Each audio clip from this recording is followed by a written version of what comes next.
నుండి మోజెస్ అని పిలుస్తారు. నేను ఒక హైందవ చాతాద శ్రీ వైష్ణవ రామానుజ గోత్రంలో పుట్టినటువంటి వాడిని.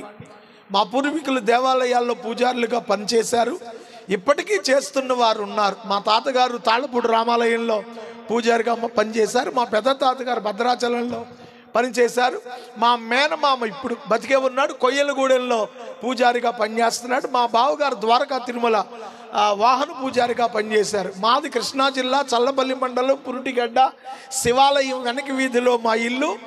మా నాన్నగారు కూడా పౌరోహితం చేశారు. సో సందర్భానుసారంగా ఈ రాత్రి నా కుటుంబ రక్షణ సాక్ష్యాన్ని కూడా మీతో పంచుకోవాలని ఆశపడతా ఉన్నాను. స్తోత్రం చెప్పండి, హల్లెలూయా. మనం చదువుకున్న వాక్యము జకరియా గ్రంథంలోనిది. ఎవరు జకరియా? జకరియా అనే పేరుకు అర్థం ఏమిటి అంటే, జకరియా అనే మాటకు అర్థం యెహోవా జ్ఞాపకము చేసుకొనును. చెప్పండి, యెహోవా జ్ఞాపకం చేసుకొనును. నేను ప్రకటించే దేవుడు, మనం నమ్ముకున్న దేవుడు, మనం ఆరాధించే దేవుడు మనలను మరిచిపోయే దేవుడు కాదు. ఆయనకు మతి మరుపు లేదు. ఆయన నిన్నెప్పుడూ కూడా జ్ఞాపకం చేసుకునే దేవుడు. మనుష్యులు మర్చిపోవచ్చు, అధికారులు మర్చిపోవచ్చు, చివరకు తల్లిదండ్రులైనా. చెప్పండి, బైబిల్ ప్రకారమే మాట్లాడుతున్నాను. నేను మాట్లాడితే అది మీరు బైబిల్లో ఉన్నట్టే లెక్క పెట్టుకోండి. డౌట్ వస్తే నేను మీకు రుజువు చేస్తాను. ప్రభు చెప్పాడు, గర్భమున పుట్టిన చంటి బిడ్డను ఏ తల్లైనా మరచునా, వారైనా మరచుదురు. అంటే మర్చిపోతాడు, తల్లిదండ్రులైనా మర్చిపోతారు. వేసవకాలం నా చిన్నప్పుడు జరిగిన సంఘటన. మ్యాక్సిమం నేను చెప్పేవన్నీ నా సేవా అనుభవాలే చెప్తానండి. మీరేం టెన్షన్ పడి ఇబ్బంది పడి కంగారు పడక్కర్లే. వేసవ కాలంలో కొంచెం చలవ చేయడానికి సబ్జా గింజలు తాగేవాళ్ళు పూర్వీకులు. ఇప్పుడు సబ్జా గింజలు తాగమంటే తల్లిదండ్రులు ఏం కాదు రకంగా చూస్తారు పిల్లలు. సో ఓ రోజున వేసవ కాలంలో సబ్జా గింజలు కలిపింది మా అమ్మ. ఓ లోటాడు కలిపి మా నాన్నగారికి ఇచ్చింది. నేను దగ్గర ఉన్నాను, చిన్నాడిని అన్నమాట, బాగా చిన్నపిల్లాడిని. నాన్నగారు తాగి మా అమ్మకి ఆ లోటా ఇచ్చి కొంచెం ఆయన తాగారు, కొంచెం మా అమ్మకి నువ్వు కొంచెం తాగి ఆడి కొంచెం, నా పేరు శ్రీను, శ్రీనివాసులు కొంచెం ఇవ్వు అన్నారు మా నాన్నగారు. మా అమ్మ ఈ త్రాగే ఆ సమయంలో మర్చిపోయింది, మొత్తం తాగేసింది. నేను చిన్నపిల్లని కదా, చిన్నపిల్లల మనసు కపటం ఉండదుగా. వెంటనే బిక్కమొహం పెట్టా మా అమ్మ చూసి, అరే చిన్న మర్చిపోయారా. తల్లి అయినా మర్చిపోద్ది. సరే తర్వాత ఇచ్చిందా ఏం చేసింది వేరే విషయం, మర్చిపోయింది. మతి మరుపు మానవునికి సహజం, కానీ దేవుడు మర్చిపోడు. దేవుడు నిన్ను పిలిచాడా, దేవుడు నిన్ను ఎన్నుకున్నాడా, దేవుడు ఆయన సేవ కొరకు నిన్ను అభిషేకించాడా, ప్రపంచమంతా వదిలేసిన ఆయన మాత్రం మర్చిపోడు. యెహోవా జ్ఞాపకము చేసుకొనును. 1990లో ప్రభు నాతో మాట్లాడి ఎదురుమొండి అనే పేరు చెప్పి వెళ్ళమంటే వెతికి వెతికి వెతికి ఆ ఊరుందని తెలుసుకొని ఆ ఊరు వెళ్ళిపోయి 50 రూపాయలకి ఓ గది అద్దెకి తీసుకొని నేను నా భార్య సంవత్సరం వయసున్న కూతురుతో నేను అక్కడ అడుగు పెట్టాను. మా దగ్గర ఉన్న కొద్దిపాటి డబ్బులు కూడా అయిపోయాయి. నాకు అత్తవారి వైపు నుంచి అమ్మవారి వైపు నుంచి ఏ విధమైన ఆర్థిక సహకారం కూడా లేని రోజులవి. వాటి వైపు నేను చూడను కూడా లేదు. ప్రభువు నన్ను పిలిచాడు, ఆయనే నన్ను పోషిస్తాడు అనే విశ్వాసంతో సేవ కొనసాగిస్తున్నాను. ఇంకా సంఘం అనేది ఏర్పడలేదు.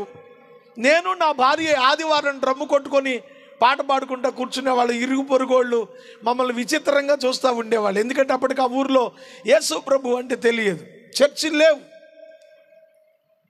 సరే, మా ఇంట్లో బియ్యం అయిపోయాయి. అంటే ప్రభు జ్ఞాపకం చేసుకుంటాడు అన్నది మీకు తెలియడం కొరకు నా సేవలో నుంచి ఒక అనుభవం చెప్తున్నాను.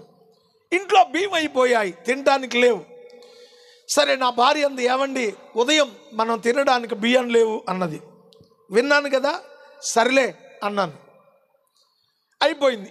నిద్రపోయే ముందు ప్రార్థన చేసుకుని పడుకునే ముందు మళ్ళీ జ్ఞాపకం చేసింది. తెల్లారితే ఇంట్లో బియ్యం లేవు. బియ్యం నిండుకున్నాయి అంటే అయిపోయిందనే మాట వాడకూడదు హైందవ సాంప్రదాయంలో, అది కొంచెం తప్పుగా పరిగణిస్తారు. అందుకని నిండుకున్నాయి అన్నది. ప్రభు చూసుకుంటాడులేమ్మా, ఎందుకు నాకు ఎన్నిసార్లు చెప్తావు, అన్నాను. ఇంకేం మాట్లాడలేదు. తెల్లారిపోయింది. మళ్ళీ సాధారణంగా, ఏమండి మనకు బియ్యం లేవు అన్నది. నేను అన్నాను, ప్రభు సేవ మనం చేస్తున్నాము, ప్రభు మనల్ని పోషిస్తాడులే అన్నాను. అలా 9:30 అయింది. మరలా అడిగింది. మనకు తినడానికి లేకపోయినా పర్లా, సంవత్సరం వయసున్న పాప, అదన్నా తినాలి కదండి, ఇంట్లో ఏమీ లేవు అన్నది. సో నేను అన్నాను, అసలు అన్నం వండాలంటే ఎసరు పెట్టాలి కదా, నువ్వు పోయి ఎసరు పెట్టు అన్నా. ఇంట్లో బియ్యం లేకుండా ఎసరు పెట్టమనే భర్తని భార్య ఎలా చూస్తుందో ఇప్పుడు ఆలోచన చేసుకోండి. నా ఎంక చూసింది కానీ ఎదురు చెప్పలేదు. నా భార్య ఎప్పుడు నాకు ఎదురు చెప్పదు. సో వెళ్ళిపోయి పొయ్యి అంటించింది. మాకు ఫ్రీ పుల్లలు, ఆ తుమ్మ చెట్లో పుల్లలు ఉంటాయి, పుల్లలు పెట్టి పొయ్యి అంటించింది. నా మాట కాదనలేక పొయ్యిలో పుల్లలన్నీ కాలిపోయి బూడిదవుతూ ఉన్నాయి, ఎసరు మరిగిపోతూ ఉన్నాయి. ఎసరు వైపు నా వైపు చూస్తుంది. పొయ్యికి ఒకవైపు తనుంటే ఆపోజిట్లో నేను కూర్చున్నా మా పాపం దగ్గర పెట్టుకొని. అంటే దాని అర్థం ఏంటంటే, ఎసరు పెట్టమన్నావు, మరి తెరిలిపోతూ ఉంది, బియ్యం రాలేదు కదా అన్నట్టుగా చూస్తూ ఉంది. పొయ్యి దగ్గర కూర్చుని నాలో నేను ప్రార్థన చేసుకుంటున్నా, ప్రభువా ఒకవేళ మేము ఉపవాసం ఉండడం ఈరోజు నీ చిత్తమైతే సంతోషంగా ఉంటా, అందుకని ఇబ్బంది లేదు అనుకుంటున్నాను. అందులో ఒక ఆమె వచ్చింది. ఆవిడ పేరు కైతేపల్లి మాణిక్యం. అబ్బాయి ఇక్కడ ఎవరో పాస్టర్ ఉన్నాడంట అంట వచ్చింది. అనగానే నాకు వెంటనే ముఖంలో కళ వచ్చింది. నేనే అన్నాను. నేను మా ఊరిలో చిన్న ప్రార్థన చేయాలి, వస్తావా అన్నది. ఏమ్మా అన్నా. ఒక అమ్మాయి చావు బతుకుల్లో ఉంది, ప్రార్థన చేస్తే నీళ్లు పోస్తే చచ్చిపోయింది, నువ్వురా, మా ఊర్లో పాస్టర్ లేడు, ఊరే లేడు అంది. ఆ అబ్బాయి పేరు, ఆ పాస్టర్ గారి పేరు నెంబర్ కోటయ్య అంటారు, ఆనందరావు పేరు, అసలు పేరు అయితే. సో ఏదో కేసులే, చచ్చేదో బతికేదో నాకెందుకు, నాకు కావాల్సింది డబ్బులు. ప్రార్థన చేస్తే ఖచ్చితంగా ఎంతో కొంత సందా ఇస్తారు. విశ్వాసులు, విషయం తెలిసిన వాళ్ళు విశ్వాసులు ఊరికినే ప్రార్థన చేసుకోరు కదా. దైవజనుడు మీ ఇంటికి వచ్చినప్పుడు ప్రార్థన చేసాక ఊరికినే ప్రైజ్లాడే వెళ్ళి అనుకోకూడదు. దైవజనుడు నీ ఇంటికి వచ్చినప్పుడు, లేక నువ్వు దైవజను దగ్గరికి వెళ్ళినప్పుడు ప్రార్థన చేశాక నీ స్తోమతను బట్టి కానుక ఇచ్చి దేవుని మహిమపరచాలి. ప్రార్థన చేశాక ప్రైజ్లాడ నోటి చేతులు చూపించి వెళ్ళకూడదు. కాబట్టి నా ఆలోచన ఏంటి, ఏదో కేసులే, చచ్చేదో బతికేదో, నేను వెళ్తాను, ప్రార్థన చేస్తాను, తులమో పొలమో కానుకిస్తారు, బియ్యం తెచ్చుకోవచ్చు అనుకొని వెంటనే అసలు ముందు పొయ్యి కానించి లేసి ఆవిడ వెనకాల వెళ్ళిపోయా. ఆ ఊరి పేరు కృష్ణాపురం. ఆ ఇంటికి వెళ్ళాను. మంచంలో ఒక ఆవిడ పడుకునుంది. ఒక కాలుకు తాడు కట్టి సూరికి పైకి లాగి కట్టారు. ఎక్కిళ్ళు పడతా ఉంది. ఏంటి అమ్మాయి కన్నా, చచ్చిపోయే పరిస్థితి వచ్చిందయ్యా, వీళ్ళ అన్నయ్య కూడా పాస్టర్ గారే, ఇక చచ్చేదిలో ఇవాళ రేపు అని వెళ్ళిపోయాడు, కానీ ప్రాణం పోవట్లేదు. సరే మాకు వచ్చిన ఆలోచన ఏంటంటే, పాస్టర్ గారుండి ప్రార్థన చేసి నీళ్లు పోస్తే, హిందువులు కనుక తులసి నీళ్ళు అంటారు కదా, అట్లాగే పాస్టర్ గారు వచ్చి నీళ్లు పోస్తే దీని ప్రాణం పోద్దని ఈ చుట్టుపక్కల ఎవడు లేడంటే, కొత్తగా ఎవరు బేమల పాస్టర్ వచ్చాడు, ఎదురుమడి తుఫాను బిల్డింగ్ కాడ ఉన్నాడంటే వచ్చాను అంది. సరే కొబ్బరి నూనె నాకు ఇవ్వండి. కొబ్బరి నూనె ఎందుకు పోసేది, నీళ్ళేగా. నీళ్ళు ఇచ్చింది. నీళ్ళ గ్లాసు పెట్టుకొని ప్రార్థన చేస్తున్న, ప్రభువా, ఆవిడ పేరు పార్వతమ్మ, కొల్లూరు పార్వతమ్మ. సేవా జీవితంలో మొట్టమొదటి అనుభవం, నాయన చచ్చేదానికోసం ప్రార్థన చేయమని నుంచోబెట్టావు. సరే ప్రార్థన చేస్తున్నా, నీ చిత్తం ఏదైతే అది జరగాలి ప్రభు అని ప్రార్థన చేస్తున్నా. ప్రభు నాతో మాట్లాడుతున్నాడు, ఈమె చావదు, బ్రతుకుతుందన్నాడు దేవుడు. నీళ్లు కాస్త నోట్లో పోసి, మాణిక్యమ్మ గారు, పార్వతమ్మ చావదని ప్రభువు చెప్పాడు అన్నా. నన్ను పిచ్చోడిని చూసినట్టు చూసిందండి. నేనేం చేయలేను, ప్రభు చెప్పిన మాట చెప్పాను. సరిగ్గా అక్కడికి అయిపోయింది. ఆవిడ నన్ను ఎలా చూస్తే నాకెందుకు, నా కాన్సెప్ట్ ఒకటి ఉందిగా, ప్రార్థన అయిపోయిందిగా, ప్రార్థన వాస్తవంగా ప్రార్థన చేయించుకుని వెంటనే కానుక పెట్టాలి. ఆవిడ నాకంటే తెలివిగలదేమో, కానుక ఇవ్వలేదు. కానుక ఇవ్వలేదని తిరిగిపోదామా అంటే, ఇంటికాడు మా ఆవిడ బియ్యం తెచ్చామంటదేమో నాదొక భయం. సో ఇక నేను సిగ్గు విడిచి అన్నాను, మాణిక్యమ్మ గారు ఎళ్ళొస్తా అన్నా. అంటే అర్థం ఏంటి, నువ్వు కానుక ఇవ్వలేదు, వాస్తవంగా నీకు తెలివి ఉంటే ప్రార్థన చేయంగానే ఇవ్వాలి, ఇవ్వలేదు. కనీసం వెళ్తున్నానని చెప్పిన దాంట్లో అంతరార్థం అన్నా తెలుసుకుంటుందని మాణిక్యమ్మ గారు ఎళ్ళొస్తా అంటే ఆవిడంది ఎల్లురానాయన. సిగ్గుపోయింది నాకు. సరే సిగ్గుపోతే పోయిందిలే, మళ్ళీ అడుగుతాను, మరి అమ్మా మరి ఎళ్ళొస్తా అన్న రెండోసారి కూడా ఎల్లురాను. ఇంకా సిగ్గుడిచి కానుకనైతే అడగలేంగా. బైబిల్ సంకన పెట్టుకొని ఇంటికి వచ్చాను. మా ఊరికి వాళ్ళ ఊరికి 1 కిలోమీటర్ లోపు ఉంటుంది. ఇంటికి వచ్చేసాను. మా ఆవిడ నా ఎంక చూస్తాం, చేతిలో బియ్యం ఏం లేవు, నువ్వు నా ఎంక చూడమాక, నేను వెళ్ళాను ప్రార్థన చేశాను, వాళ్ళేమో చచ్చుద్ది అన్నారు, ప్రభు ఏం బతుకుద్ది అన్నాడు, చెబితే పిచ్చోళ్ళలాగా చూశారు, చివరికి సిగ్గు విడిచి వెళ్ళొస్తాను 2 సార్లు అన్నాను, వాళ్ళు నాకేమి కానుక ఇవ్వలేదు అని కూర్చున్నా. ఈ కూర్చొని జరిగిందంతా చెప్తున్నాను నా భార్యకి. అంతలో మాణిక్యమ్మ పరుగున వచ్చేస్తూ ఉంది. కాస్త రోడ్డు మీదకి కనపడేది ముందు, అప్పుడు అంతకుముందు మా ఇంటి పక్కన నీళ్లు లేవు. ఏంటి మాణిక్యమ్మ పరిగెట్టుకు వస్తుందని చూస్తున్నా. అయ్యా నీకు వందనాలయ్యా, నన్ను క్షమించయ్యా, నువ్వు దైవజనుడని నేను గుర్తించలేకపోయాను, నువ్వు మా ఊరు పొలిమేర దాటావో లేదో, మా పార్వతమ్మ లేచి నడుస్తుందయ్యా అని చెప్పింది. స్తోత్రం చెప్పండి, హల్లెలూయా. కొంచెం సంతోషమైంది. సంచి నిండా బియ్యం, కాసిన కూరగాయలు, ఒక 50 రూపాయలు, ఆ రోజుల్లో ఒక 50 రూపాయలు కానుకయ్యా, పిచ్చిదామా, తెలివి తక్కువ దాన్నయ్యా, మురుకురాలనయ్యా, కానుక ఇవ్వకుండా పంపించానయ్యా, ఈ కానుక తీసుకో అయ్యా అని ఇచ్చింది. ఆ తెచ్చిన బియ్యం తెచ్చినట్టే కడగను కూడా కడగల, మరిగే అసట్లో పోసి వండుకు తినేసాం. ప్రభువుకు మహిమ కలుగును గాక. ఈ రోజున నా ఇంటికి 100 మంది వచ్చినా నెంబర్ 1 చికెన్ బిర్యానీ పెట్టే కెపాసిటీ ఇచ్చాడు. ఆ రోజు తినడానికి లేదు, అయినా దేవుడు నన్ను మర్చిపోలేదు. నన్ను మర్చిపోని దేవుడు నిన్నెందుకు మర్చిపోతాడు? బైబిల్లో పేర్లు చాలా అర్థవంతమయ్యాయి. రాత్రి చెప్పాను నేను మీకు. జకర్యా అనే మాటకు అర్థం యెహోవా నిన్ను జ్ఞాపకం చేసుకుంటాడు. ఎవరు జకర్యా? ఇతను ఒక ప్రవక్త. జాగ్రత్తగా వినండి. ప్రవక్త అనగా ప్రవచించువాడు, వక్త అనగా వచించువాడు. ప్రవక్త వేరు, వక్త వేరు. బైబిల్లో కొన్ని మాటలు దగ్గరగా ఉంటాయి, కానీ అర్థం చాలా వ్యత్యాసం ఉంటుంది. గుర్తుపెట్టుకోండి మీకు అర్థం కావడానికి. రాయి బరువు, ఇసుక భారము అనుంది. బరువేంటి, భారం ఏంటి? ఏదో పిచ్చోడు రాశాడులే అనుకోవచ్చు. కాదు. బరువు అంటే త్రాసులో పెట్టి చూస్తే తెలిసేది బరువు. భారము నెత్తి మీద పెట్టుకుని మోస్తే తెలిసేది భారం. బరువు వేరు. అలాగే అందము మోసకరము, సౌందర్యము వ్యర్థము అన్నాడు. అంతా ఒకటే అనుకుంటే దానికి మనం ఏం చేయలేము.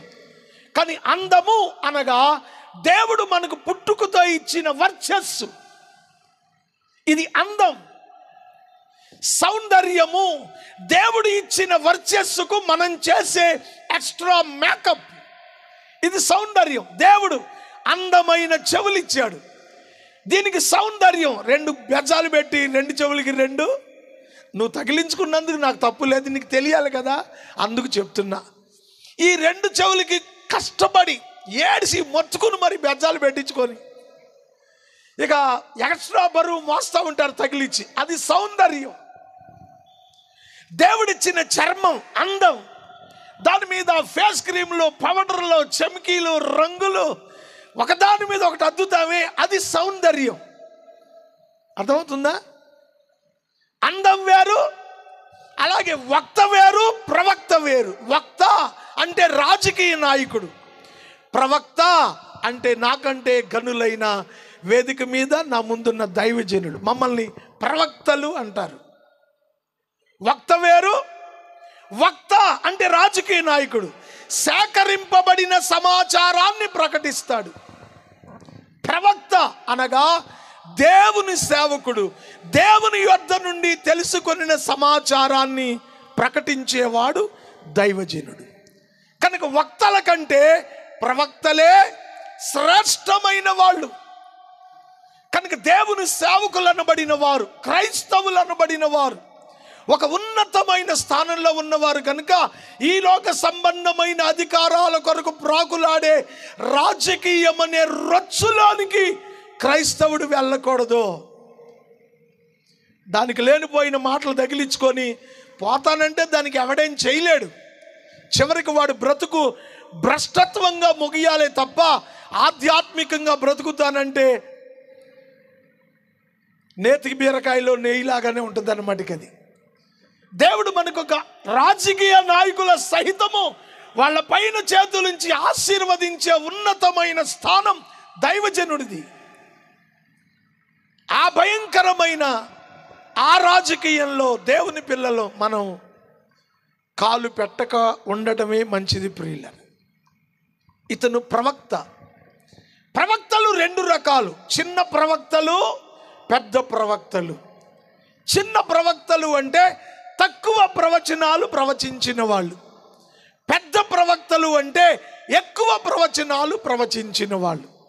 ఎక్కువ ప్రవచనాలు ప్రవచించిన వాళ్ళలో యెషయా, ఇర్మియా, యెహెజ్కేలు, దానియేలు, హోషేయ వీళ్ళ 5 పెద్ద ప్రవక్తలు.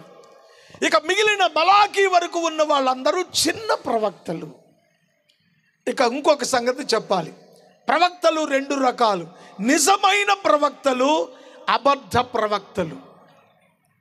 దేవుని ఆత్మ చేత నడిపించబడే ప్రవక్తలు.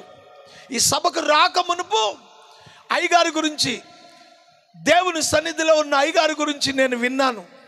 ఆయన గొప్ప దైవజనుడై గొప్ప సేవా పరిచర్య చేసేవాడని, సేవ కొరకు అహర్నిశలు శ్రమించిన వాడని, సేవ కొరకు అనేక మందిని తీర్చిదిద్దిన వాడని ఒక గొప్ప సాక్ష్యం నేను విన్నాను.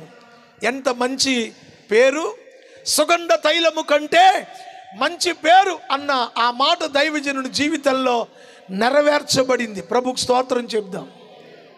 నిజమైన ప్రవక్తలు, ఇందులో మళ్ళీ దొంగ ప్రవక్తలు, అబద్ధ ప్రవక్తలు, దైవ చిత్తాన్ని గ్రహించకుండా, దేవుని పిలుపు లేకుండా, అభిషేకం లేకుండా వాళ్ళకు వాళ్ళుగా ప్రవక్తలుగా ప్రకటించుకొని దొంగ మాటలను ప్రకటించి సంఘాలను నిర్వీర్యం చేసేవాళ్ళు.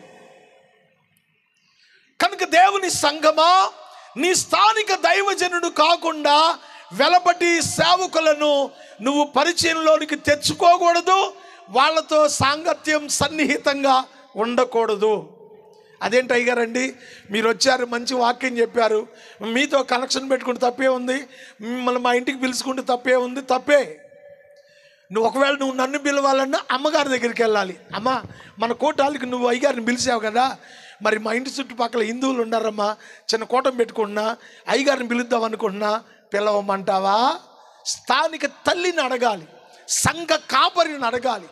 సంఘ కాపరి ప్రమేయం లేకుండా బయట నుంచి ఏ దైవజనుడు నీ ఇంటికి కూడా రాకూడదు. ఒకవేళ అలా వస్తే వాడు అబద్ధ ప్రవక్త. గుర్తుపెట్టుకో. అంతే, ఇంకా చెప్పాలంటే నాకు టైం లేదు. నిజమైన ప్రవక్తలు, అబద్ధ ప్రవక్తలు.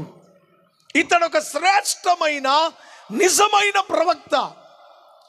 దేవుడు జకర్యాను తన పని కొరకు ఎన్నుకొని వాడుకున్న ఒక శ్రేష్టమైన ప్రవక్త. ప్రవక్త అయిన జకర్యా ద్వారా దేవుడు తన ప్రజలతో మాట్లాడుతూ ఉన్నాడు. ఏమని? యెహోషువ ఎదుట నేనుంచిన రాతిని తేరి చూడండి. చూడడం వేరు, తేరి చూడడం వేరు. మీకు అర్థం కావడానికి, పొద్దున్నే తోటకూర అబ్బాయి వచ్చాడు. తల్లి గబగబా రోడ్డు మీదకి, అబ్బాయి తోటకూర అబ్బాయి ఇటురా, 2 కట్ల తోటకూర, 2 కట్ల పాలకూర, 2 కట్ల చుక్క కూర ఇవ్వు. తీసుకుంది. డబ్బులు తేలేదు. అమ్మా అంతైంది, మొత్తం 6 కట్టలు 5 రూపాయలు. అమ్మా అమ్మా ఈ కూతురుని పిలిచింది, ఆ తాలింపు దినుసులు డబ్బాలు 5 రూపాయలు బిల్ ఉంది, తీసుకురావే. పిల్ల గబగబా వెళ్ళి తాలింపు దినుసుల డబ్బా చూసి, అమ్మా ఇందులో 5 రూపాయలు ఇవ్వమ్మా అంది. కళ్ళు దగ్గర పెట్టుకు చూడవే అని తిట్టింది బయట ఉండి. మళ్ళీ చూసింది, 5 రూపాయల బిళ్ళ ఉంది, గబగబా తెచ్చింది. ముందు చూసింది, కనపడలా. రెండోసారి చూసినప్పుడు కనపడింది. ఎందుకని? తేరి చూచింది. దేవుడు మాట్లాడుతూ ఉన్నాడు ఈ రాత్రి.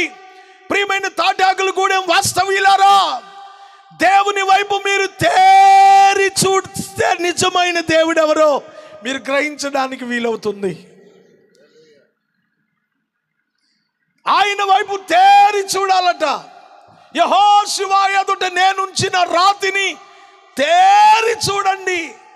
ఆ రాతికి 7 నేత్రాలు, 7 కళ్ళు ఉన్నాయటండి. ఈ రాయి చెక్కబడి ఉందట. ఈ చెక్కబడిన 7 నేత్రములు కలిగిన రాతి వైపు తేరి చూడమని దేవుడైన యెహోవా ప్రవక్త అయిన జకర్యా ద్వారా ఆయన ప్రజలతో మాట్లాడుతూ ఉన్నాడు. ఎవరు ఈ 7 నేత్రములు కలిగిన బండ?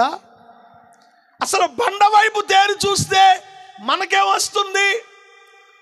ఒక బండలో ఏముందని దేవుడు బండ వైపు తేరి చూడమని మాట్లాడుతున్నాడు.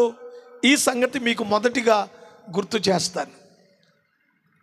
ఇశ్రాయేలు ప్రజలు ఐగుప్తు దేశం నుండి ఎర్ర సముద్రం దాటి మోషే నాయకత్వంలో బయటకు వచ్చిన తరువాత వారు అరణ్యంలో ప్రయాణం చేస్తూ ఉన్నారు. ఈ అరణ్య ప్రయాణంలో ఉండగా ఓ స్థలానికి వచ్చినప్పుడు దేవుడు అన్నాడు, మీరు కొంతకాలం ఇక్కడ విశ్రాంతి తీసుకోండి, గుడారాలు వేసుకోమన్నాడు. ఇశ్రాయేలీలందరూ గుడారాలు వేశారు. ఇప్పుడు తినడానికి రొట్టెలు చేసుకుంటారు, మరి త్రాగడానికి నీళ్లు కావాలి కదా. సో ఆడవాళ్ళంతా మగవాళ్ళకి చెప్పుంటారు, ఈ దగ్గరలో ఎక్కడైనా చెరువులు కానీ వాగులు కానీ వంకలు కానీ ఉంటే కాస్త నీళ్లు పట్టుకురండి, కాస్త కళ్ళాపి చల్లుకొని శుభ్రం చేసుకొని వంట చేసుకొని తిందాం. మగవాళ్ళంతా నీళ్లు తేవడానికి వెళ్ళారు వేటకు.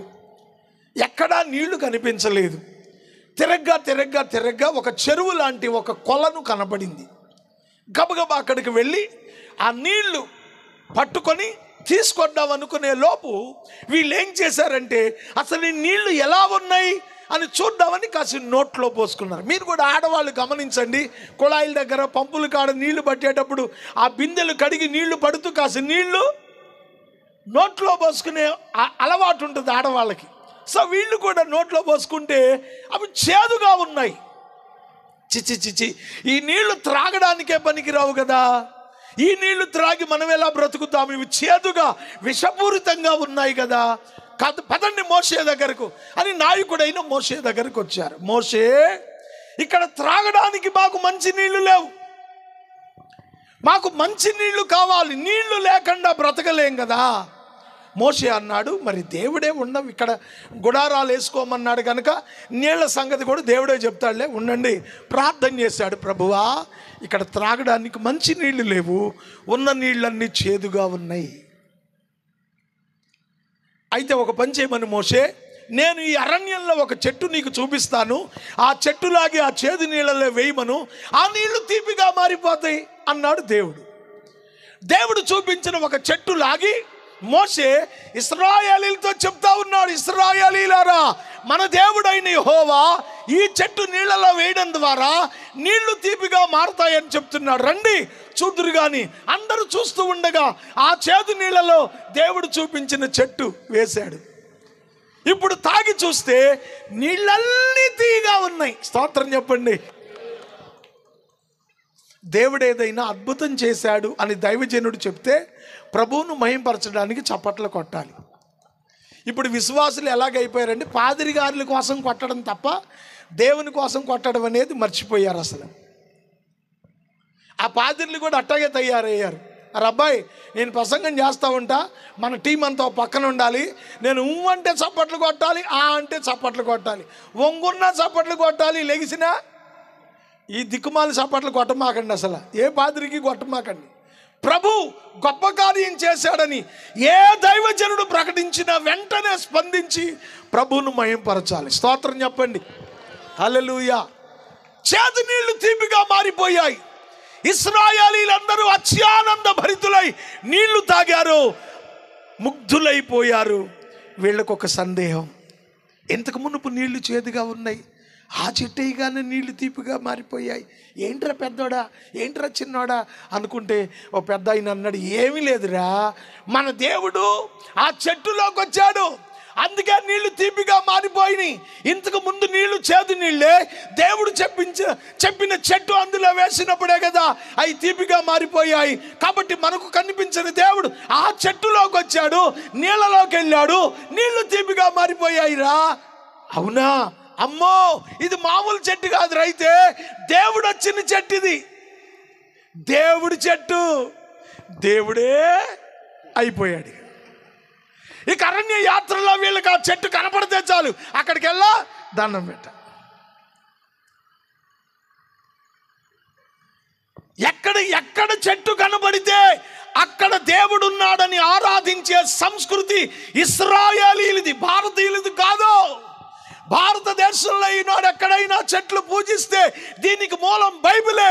ఇశ్రాయేలీల చరిత్ర, మెసొపొతేమియా నుండి ఈ దేశానికి వలస రాబడిన ఆ చరిత్రే మన దేశంలో పాటించబడతా ఉంది. మన దేశంలో కూడా వేప చెట్టును దైవంగా భావిస్తాం. తాడు చెట్టుని, మర్రి చెట్టుని, రావి చెట్టుని, పాటలీ వృక్షాన్ని ఇలా చెప్పుకుంటూ పోతే చరిత్ర కొండవీటి చాంతాడంత ఉంది నా దగ్గర. ఎందుకు పూజిస్తున్నారు? ఇక్కడ ఒక సంగతి మీకు నేను చెప్పాలి. ఒక దేవుని సేవకునిగా నా బాధ్యత ఏంటంటే, సాధారణంగా మనం ఏమంటామంటే, అదిగోనండి హిందువులు చెట్లకు మొక్కుతారు, రాళ్ళకు మొక్కుతారు, పొట్లకు మొక్కుతారు అంటారు. తప్పేం కాదండి. వాళ్ళు చెట్లకు మొక్కటంలో అర్థం ఉంది. ఎందుకో తెలుసా? ఒకప్పుడు దేవుడు చెట్టులోకే వచ్చాడనేది బైబిల్ రుజువు చేసింది. ఆ విశ్వాసాన్నే మన దేశంలో కొనసాగిస్తూ వనదేవతలుగా చెట్లను పూజించే సమ్మక్క సారలక్క ఎవరు? వనదేవతలు. కాబట్టి ప్రియమైన గ్రామస్తులారా, దేవుని ప్రజలారా, దేవుని సంగమా, చెట్టులో దేవుడు ఉన్నాడు అనేది 100కు 100% నిజం. ఇందులో అబద్ధం లేదు. కాబట్టి హిందువులు చేసే భక్తి తప్పు కాదు. ఇది ముందు తెలుసుకోండి. చెట్లకు మొక్కుతున్నారని ఎవరిని అని వాళ్ళ మనసు బాధ పెట్టమాకండి. అందులో దేవుడు ఉన్నాడు. అక్కడి నుంచి మళ్ళీ వెళ్ళిపోయారు. కొంతకాలం ప్రయాణం చేశాక మళ్ళీ దేవుడు మరొక స్థానంలో, మీరు ఇక్కడ గుడారాలు వేసుకో, మళ్ళీ గుడారాలు వేసారు. మళ్ళీ నీళ్లు కావాలి. మగవాళ్ళు బకెట్లు బిందులు పట్టుకుపోయారు. ఈసారి మంచి నీళ్లు లేవు, చేదు నీళ్లు లేవు. కనీసం చేదు నీళ్లు ఉంటే దేవుడు చెట్టు అయినా లాక్కొచ్చి ఈళ్ళే, మోసేతో పని లేదు, ఈళ్ళే వేసేవాళ్ళుగా. ఇక్కడ చేదు నీళ్లు కూడా లేవు. మరి ఏం చెయ్యాలి? మళ్ళీ మోసే దగ్గరకు వచ్చారు. మళ్ళీ మోసే దేవునికి ప్రార్థన చేశాడు. దేవుడు అన్నాడు, హోరేబులో ఆ బండ దగ్గరకు రా, ఆ బండలో నేనుంటా అన్నాడు.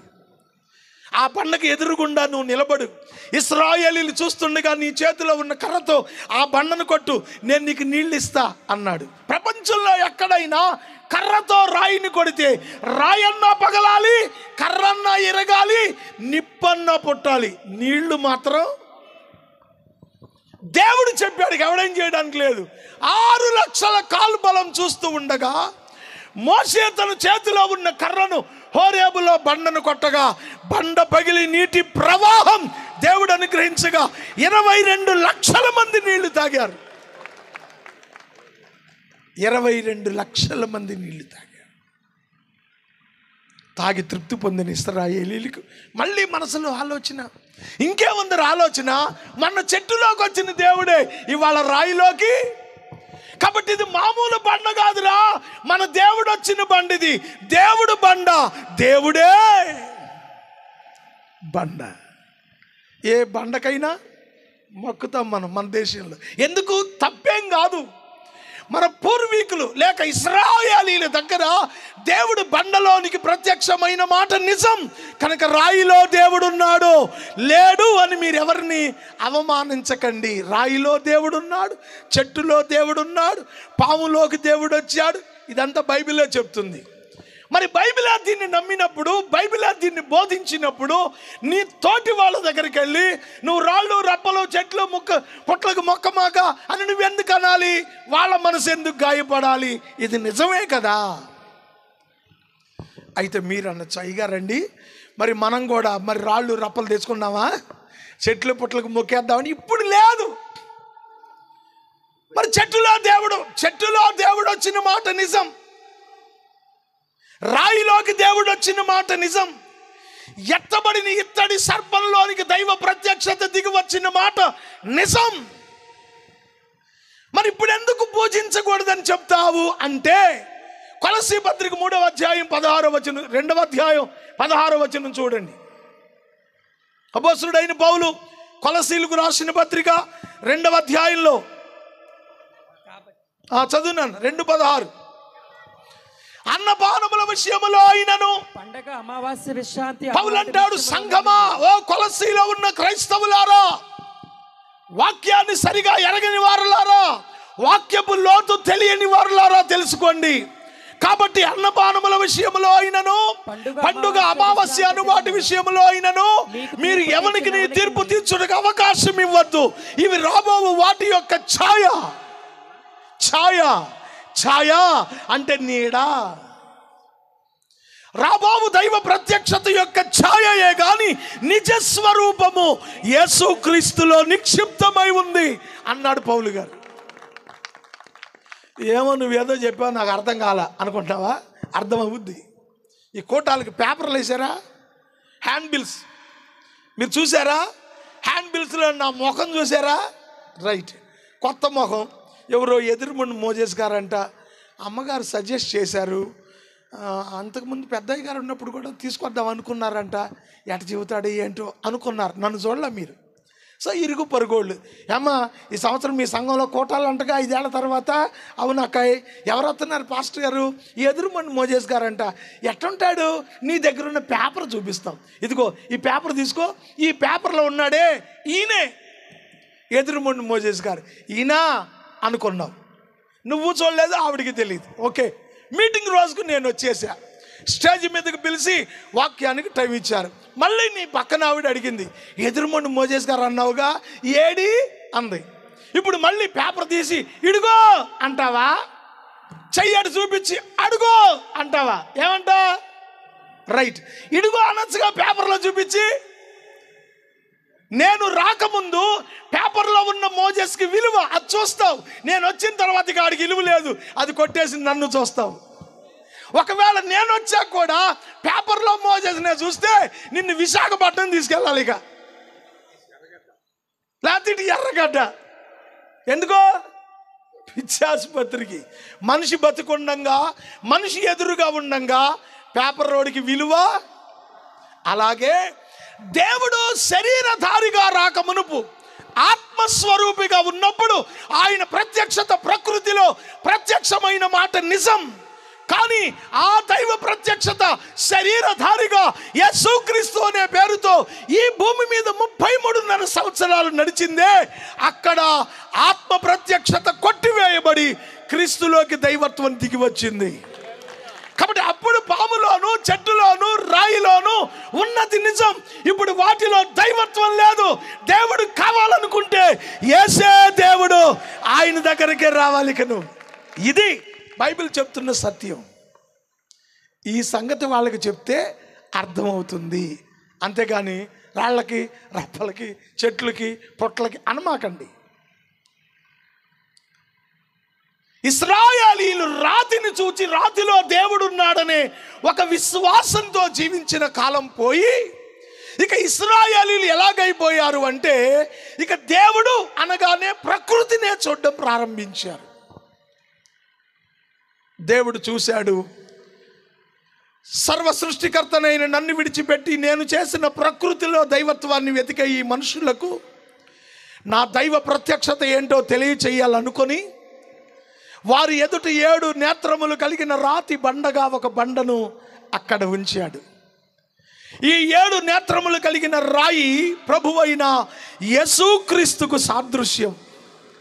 ఆ రాతికి ఉన్న 7 నేత్రాలు యేసుక్రీస్తులో ఉన్న పరిపూర్ణమైన దైవ తత్వానికి సాదృశ్యం.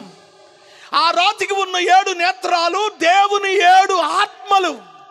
యేసుక్రీస్తు అనబడినటువంటి ఆ దేవాది దేవునిలో ఉన్న సంపూర్ణమైన దైవ ప్రత్యక్షతలకు ప్రతిరూపమే 7 నేత్రములు కలిగిన రాతిగా ఇశ్రాయేలీయుల ఎదుటకు దిగి వచ్చి ఆ రాతి వైపు మీరు తేరి చూస్తే నిజమైన దైవ ప్రత్యక్షత నువ్వు గ్రహిస్తావు అన్నాడు దేవుడు. ఈ రాత్రి ప్రియ గ్రామస్తులారా, సహోదరి సహోదరులారా, నీ జీవితంలో దైవికమైన ప్రత్యక్షతలు అనుభవించాలనుకుంటే, దైవ కార్యాలు నీ కుటుంబంలో జరగాలనుకుంటే, దేవుడు నీ ప్రార్థనకు ప్రతిఫలంగా ఆయన కార్యాలు చేయాలనుకుంటే ఒక్కసారి 7 నేత్రములు కలిగిన బండ వైపు తేరి చూడాలి.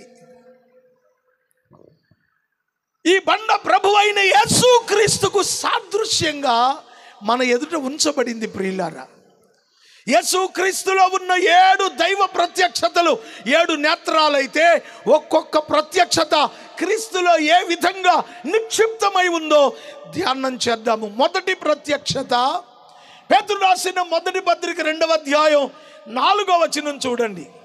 అపోస్తలుడైన పేతురు రాసిన మొదటి పత్రిక 2వ అధ్యాయంలో 4వ వచనం. మనుషుల చేత విసర్జింపబడినను దేవుని దృష్టికి ఏర్పరచబడినది అమూల్యమును సజీవమునైన రాయియగు ప్రభువునొద్దకు వచ్చిన. ఈ మాట మీకు అర్థం, రాయి కాదు, యేసుక్రీస్తు ఒక రాయి కాదు, దైవత్వము ఒక రాతిలో లేదు. దైవ ప్రత్యక్షత ఏమై ఉన్నదో పేతురు అంటాడు, ఓ సంఘమా, ఓ సమాజమా, ఎవరు యేసుక్రీస్తు అంటే మనుష్యుల చేత విసర్జింపబడిన వాడు అన్నాడు. చెప్పండి, ఎవరైనా మనుష్యుల చేత ఎలా విసర్జింపబడ్డాడో చెప్తాను నేను. దేవాది దేవుడైన యెహోవా తన ప్రవక్తల ద్వారా ప్రవచించింది కాక సాక్షాత్తు గాబ్రియేలును మరియ దగ్గరకు పంపాడు. దయాప్రాప్తురాలా నీకు శుభం, సర్వోన్నతుని శక్తి నిన్ను కమ్ముకుంటుంది, పరిశుద్ధాత్మ నీ మీదకు వస్తుంది, ఇదిగో నీవు గర్భవతి అయి కుమారుని కంటావు, ఆయన పరిశుద్ధాత్మ వలన పుట్టినవాడు కనుక ఆయనకు యేసు అని పేరు పెట్టు, ఆయన తన ప్రజలను వారి పాపము నుండి తానే విడిపిస్తాడు. చిత్తము నీ దాసురాలను అలాగున జరుగునుగా కానీ తన భక్తిలో తాను కొనసాగుతూ నిండు చూలాలుగా 9 నెలల నిండు గర్భిణిగా ఉన్న రోజుల్లో జనసంఖ్య వాటర్ లిస్ట్ రాయించుకోవడానికి నజరేతు వెళ్ళారు వీళ్ళు. యూదా బెత్లెహేము వెళ్ళారు. అప్పటికే ఆయా ప్రాంతాల నుండి వచ్చిన ప్రజలతో యూదా బెత్లెహేము అక్కడ ఉన్నటువంటి సత్రములన్నీ కూడా కిటకిటలాడిపోతా ఉన్నాయి. నిండు చూలాలుగా ఉన్న ఆ యొక్క మరియా కనుప్రొద్దులై నొప్పులు ప్రారంభమయ్యాయి. తొలిచూలు కాన్పు వెంటనే ప్రసవం కాదు, చాలా నొప్పులు తీయాలి. 2వ కాన్పు 3వ కాన్పు అయితే సుఖం. మా ఊర్లో తూర్పు ధనలక్ష్మి 12 మందిని అందాయి. ఆవిడ చెప్తూ ఉండేది, ఏముందయ్యా ముగ్గురిని అన్నాక మామూలుగా పనికెళ్ళేదాన్ని పని చేసుకుంటూ ఉండగా నొప్పి అనిపించింది, ఇంటికి వచ్చి మంచం వేసుకుని వేడి నీళ్ళు స్నానం చేసి పడుకుని 4వ వాడికి అనేసా అనేది సీనియారిటీ వచ్చింది. అట్టుగా తొలిచూరు కాన్పట్ల కాదు, చాలా సమయం, చాలా గంటలు నొప్పులు పడాలి. నొప్పులు మొదలయ్యాయి. యోసేపు మరియను వెంట పెట్టుకొని గడప గడపకి తిరిగాడు. తలుపు తీశారు. ఎవరు నువ్వు? నా పేరు యోసేపు, ఈమె నాకు ప్రదానము చేయబడి పాపం మెరుగని నా భార్య, లోకరక్షకుడు ఈమె గర్భవాసాన పుట్టబోతున్నాడు, ప్రసవించడానికి స్థలం లేదు, కొంచెం ప్రసవించేదాకా మీ ఇంట్లో అవకాశం. చిచిచి, ఈ పాపిష్టి దాని కడుపున లోకరక్షకుడైన దేవుడు పుడతాడని నువ్వు చెబితే నేను నమ్మడం, మా ఇల్లు నీకు ఖాళీ లేదు. యోసేపు మరియా యూదా బెత్లెహేములో ఎక్కిన గడప దిగిన గడపే కానీ ఒక్క ఇంట్లో కూడా, చెప్పండి, ఆయన ఎవరో పాట రాశాడు కదా, నిండు చూలాలు మరియమ్మ తల్లి నడువలేక సుడివడి పోయనయ్యా, దిక్కుతో చకావో యేసయ్యా, పశులశాలలో ప్రసవించెనయ్యా, ఎంత దీనాతి దీనమో ఓ యేసయ్యా, నీ జననమెంత దయనీయమో, తలుచుకుంటే నా గుండె తడబడి కరిగి కరిగి నీ లెగవలేని అత్తకంటే వంగలేని కోడలు దొరికిందంట. మీరు పాడపోతే నా స్థాయి మీరు పాడలేరులే కానీ చప్పట్లని కొట్ట, అది మీ నుండి నేను కోరిక చప్పట్లని కొడితే పాటకి కష్టాలు ఏదో భోజనానికి పోయి ఉంటారు, వస్తారు, కంగారేం లేదు. దయచేసి ఎక్కడ ఉన్న తొందరపడి రమ్మాకండి, అన్నం ప్రశాంతంగా తినేరండి, ఏం పర్లేదు. చల్లగాలిలో చాటులేక నలుమూలలా చలి పుట్టెనయ్యా, పసికందువైవో యేసయ్యా, తల్లి వడిలో ఒదిగినావయ్యా, ఎంత దీనాతి దీనమో ఓ యేసయ్యా, నీ జననమెంత దయనీయమో, తలుచుకుంటే నా గుండె తడబడి కరిగి కరిగి నీరగుచున్నది, ఎంత దీనాతి దీనమో ఓ యేసయ్యా. హల్లెలూయా. యూదా బెత్లెహేములో ఎక్కిన గడప దిగిన గడపే. నేను అంటాను, వాళ్ళు తృణీకరించింది మరి అని కాదు, వాళ్ళు త్రోసివేసింది యోసేపుని కాదు, వాళ్ళ పాపముల కొరకై ప్రాయశ్చిత్తం చేయడానికి దిగి వచ్చిన లోకరక్షకుణ్ణి వాళ్ళు తృణీకరించారు. మనుష్యుల చేత విసర్జించబడిన యేసయ్య. పిలాతు అన్నాడు, ఇదిగో ఇతనిలో నాకు ఏ దోషం కనపట్టలేదు అబ్బాయి, ఇతడు మీ రాజు కదా, మన పండుగ సాంప్రదాయానుసారంగా ఒక ఖైదీని విడుదల చేస్తాం కనుక ఈ సంవత్సరం ఈ రాబో పండుగ సందర్భంగా యేసుని విడుదల చేద్దాం అనుకుంటున్నాను. ఏమంటారు అంటే ప్రజలంతా అన్నారు, యేసును సిలువవై బరబ్బాను విడుదల లోకరక్షకుణ్ణి విసర్జించారు. పేతురు అంటాడు, ఓ సమాజమా, యేసుక్రీస్తు అనగా మనుష్యుల చేత విసర్జింపబడిన రాయి. ఎన్ని సంవత్సరాలుగా ఈ ప్రాంతంలో దేవుని సువార్త వినిపించబడతా ఉంది, ఇంకా అందరూ మారకపోవడానికి గల కారణం ఏంటంటే యేసు ప్రభువా, ఆయన అమెరికా వాళ్ళ దేవుడండి, ఏళ్ళకేదో పిచ్చే కందులో దిగారు కానీ ఆయన మన దేవుడు. విసర్జిస్తున్నావా? యేసు ప్రభువా తక్కువ కులాల దేవుడు కానీ ఎక్కువ కులాలు మాకు కాదు అని విసర్జిస్తున్నావా?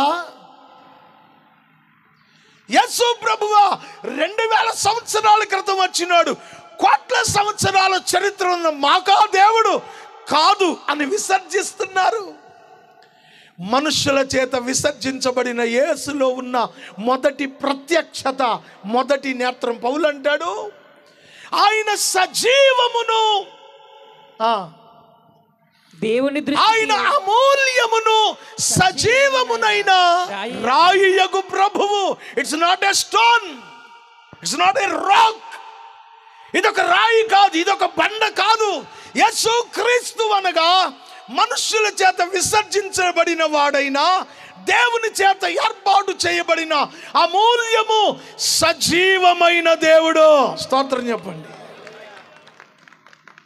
చౌదరి పురుషోత్తం అన్నాడు, ఏలా బొమ్మలను గొలువా ఏమి లాభము, ఓ మానవులారా ఏలా బొమ్మలను గొలువా ఏమి లాభము, మందును రూటాకొకటి మడి పంచే ఉదకానొకటి, వంద గురుతునాకొకటి బురద పూయుటాకొకటి, అందొక్క రాతిని తెచ్చి అది దేవుడని కొలువ, ఏలా బొమ్మలను గొలువ ఏమి లాభము, ఓ మానవులారా ఏలా బొమ్మలను గొలువ.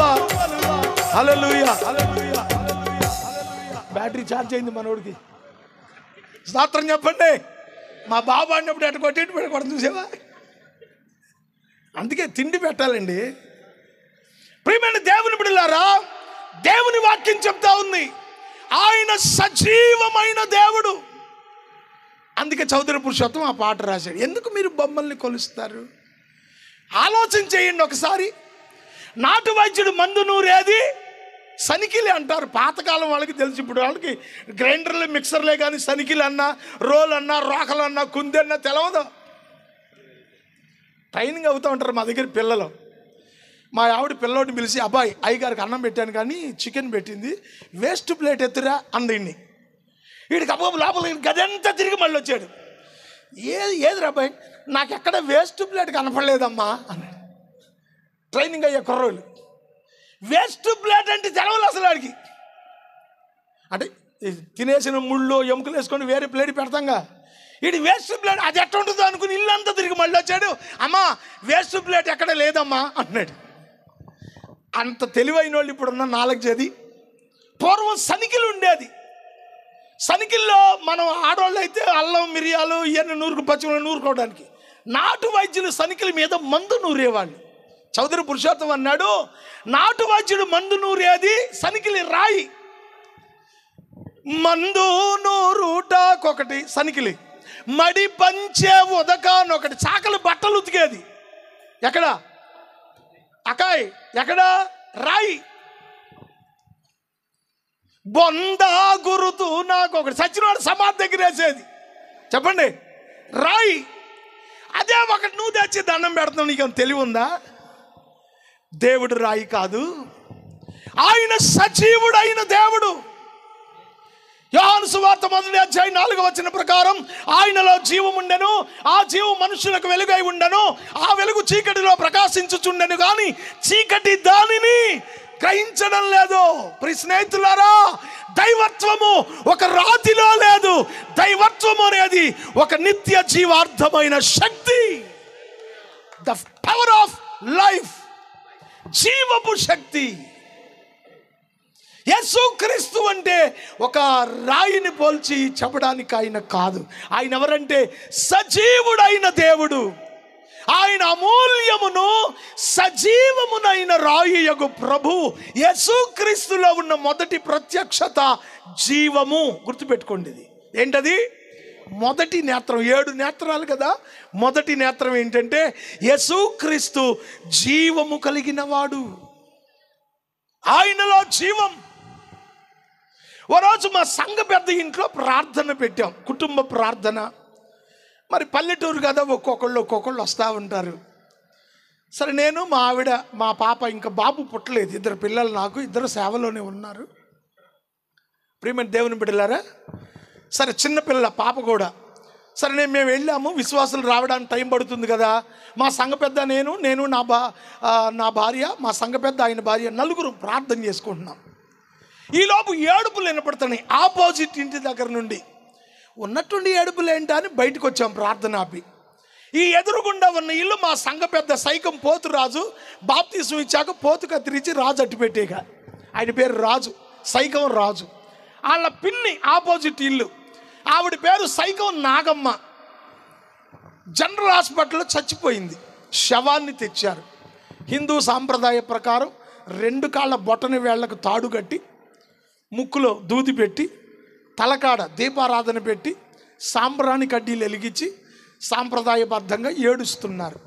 ఏంటయ్యా రాజుగారు, మీ పిన్ని చచ్చిపోయిందిగా, కోటం ఎందుకు పెట్టావంటే, నాకు తెలియదండి, హాస్పిటల్లో కొంతకాలంగా ఉంది మా పిన్ని, మరి ఈరోజు చనిపోయిందేమో, మాకు కూడా ఎక్కడో బందర్ పెద్ద హాస్పిటల్ నుంచి తీసుకొచ్చారు, తెలియలేదండి, మరి ఏం చేద్దాం అన్నాడు.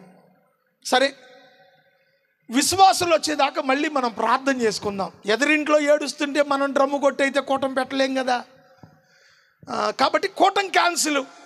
అందరూ వచ్చేదాకా ప్రార్థన చేసుకొని, అందరూ వచ్చిన తర్వాత పలహారం పెట్టి పంపించేద్దాం, ఇంకొకసారి కూటం పెట్టుకుందాంలే అన్నాను నేను.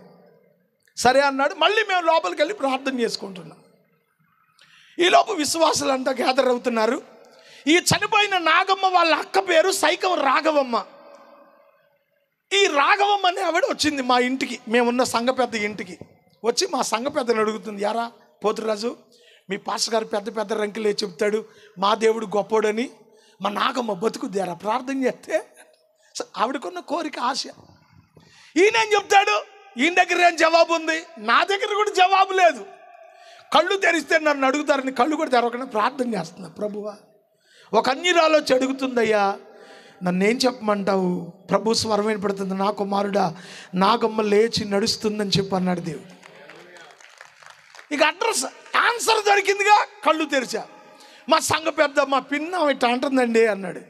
నాగమ్మ లేచి నడుచుద్దని ఇప్పుడే ప్రభు చెప్పాడు రాజుగారు అన్న. ఈవిడ వెళ్ళిపోయింది కిని. ఈ శవం దగ్గర కాపలా ఉండేవాళ్ళు ఉన్నారు, 10 మంది మందు కొట్టి కూర్చున్నారు. ఇక చూడండి, ఇక ఈ 10 మందికి వెళ్ళి చెప్పేసింది, ఒరేయ్ ఆ బ్యామల పాస్టర్ ఏళకోళం చేస్తున్నాడు రా, ప్రార్థన చేస్తే నాగమ్మ నడుచుద్ది అంటున్నాడు అనగానే వీళ్ళకి అసలే నా మీద కోపం. వీడినెట్ట ఊళ్ళోంచి పంపాలా అని చూస్తున్నారు. అవకాశం దొరకలా. ఇప్పుడు దొరికింది వీళ్ళకి అవకాశం. ఇంతకు మించి వీడిని ఊళ్ళోంచి పంపే అవకాశమే దొరకదు. రండిరా అని శవాన్ని పట్టుకొచ్చి మా సంఘం పెద్ద ఇంటి ముందు పడుకోబెట్టారు. ఆ గడ్డి ఎత్తుకొచ్చి కట్టేసి గడ్డి మీద పడుకోబెట్టారు. ఆ దీపారాధన తలకాడు పెట్టారు. ఆ సాంబ్రాణి కడ్డీలు పెట్టారు. ఏడుస్తున్నారు. ఏంటిరా అవతల ఇంటికాడు ఏడు మన ఇంటికి వచ్చిందని కళ్ళు తెరిచాం. మళ్ళీ చూస్తే వాకిట్లో శవం. మా సంఘ పెద్ద ఏం అంటాడు, బిక్కస చటకు చూస్తున్నాడు. ఈ వచ్చిన వాళ్ళల్లో ఒకటి పేరు సైకో నరసింహారావు, బతికే ఉన్నాడండి. మా ఊరు సంగతే.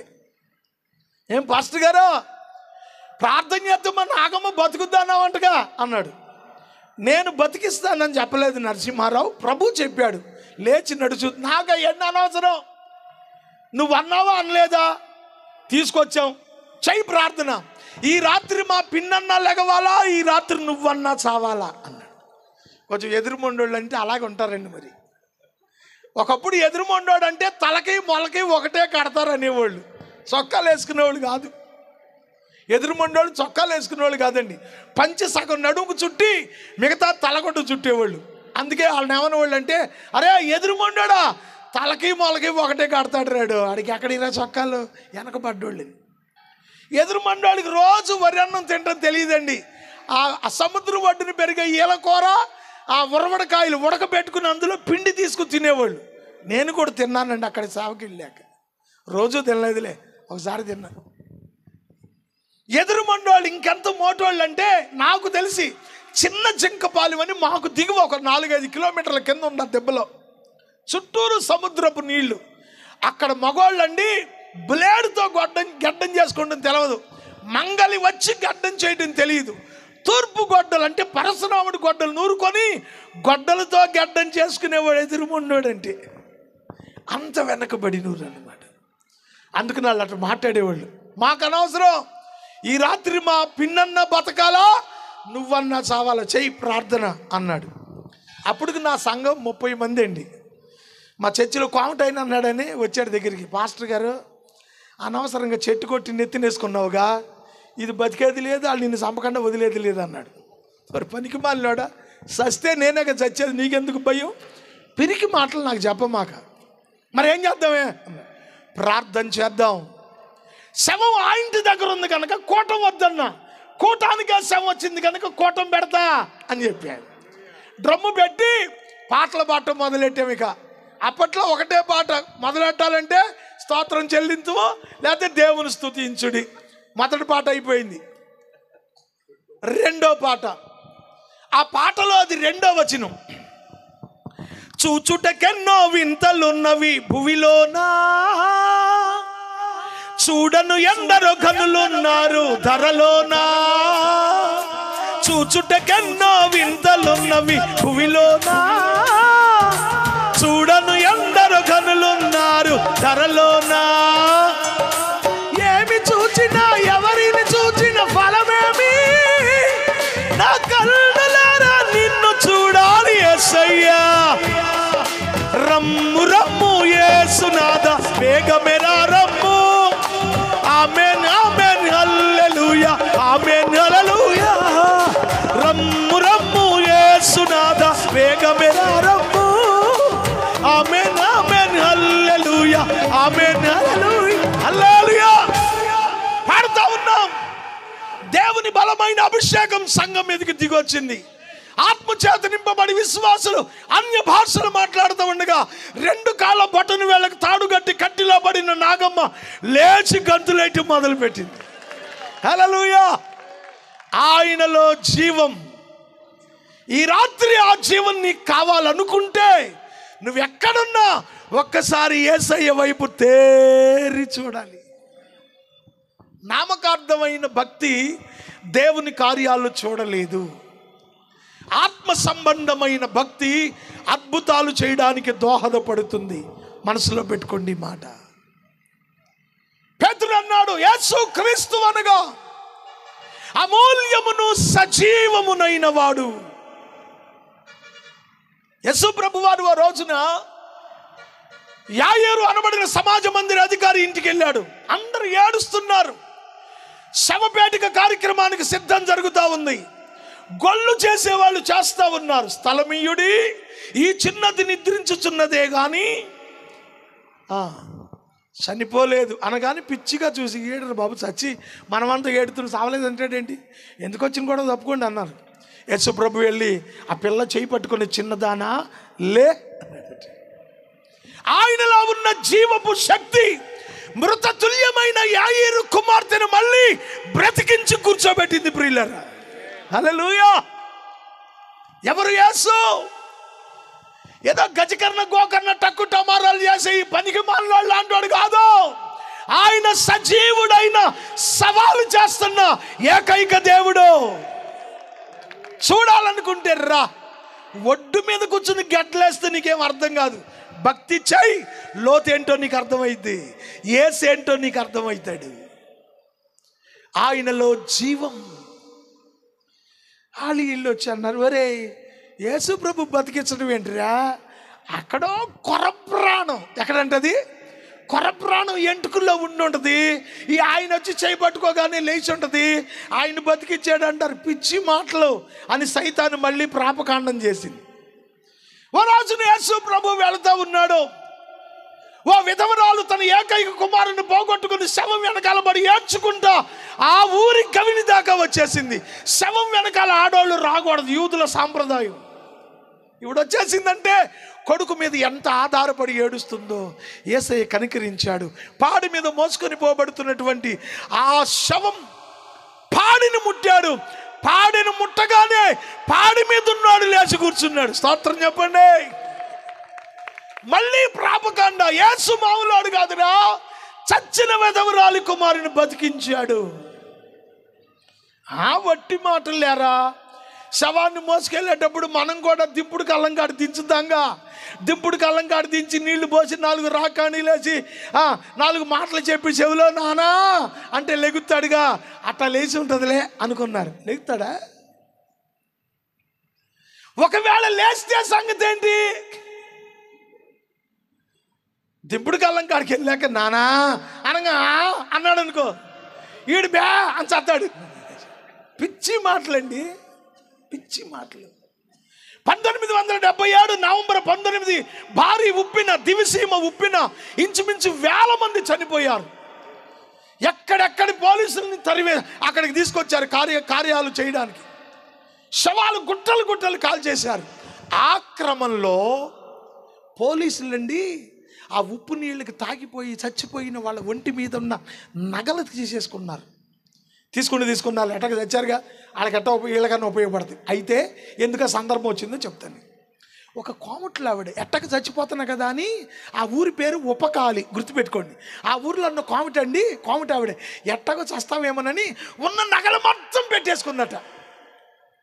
ఆ రాత్రి చావనే చచ్చింది. మనిషి కొంచెం స్టౌట్గా ఉంది, నీళ్లు తాగి ఇంకా ఉబ్బింది.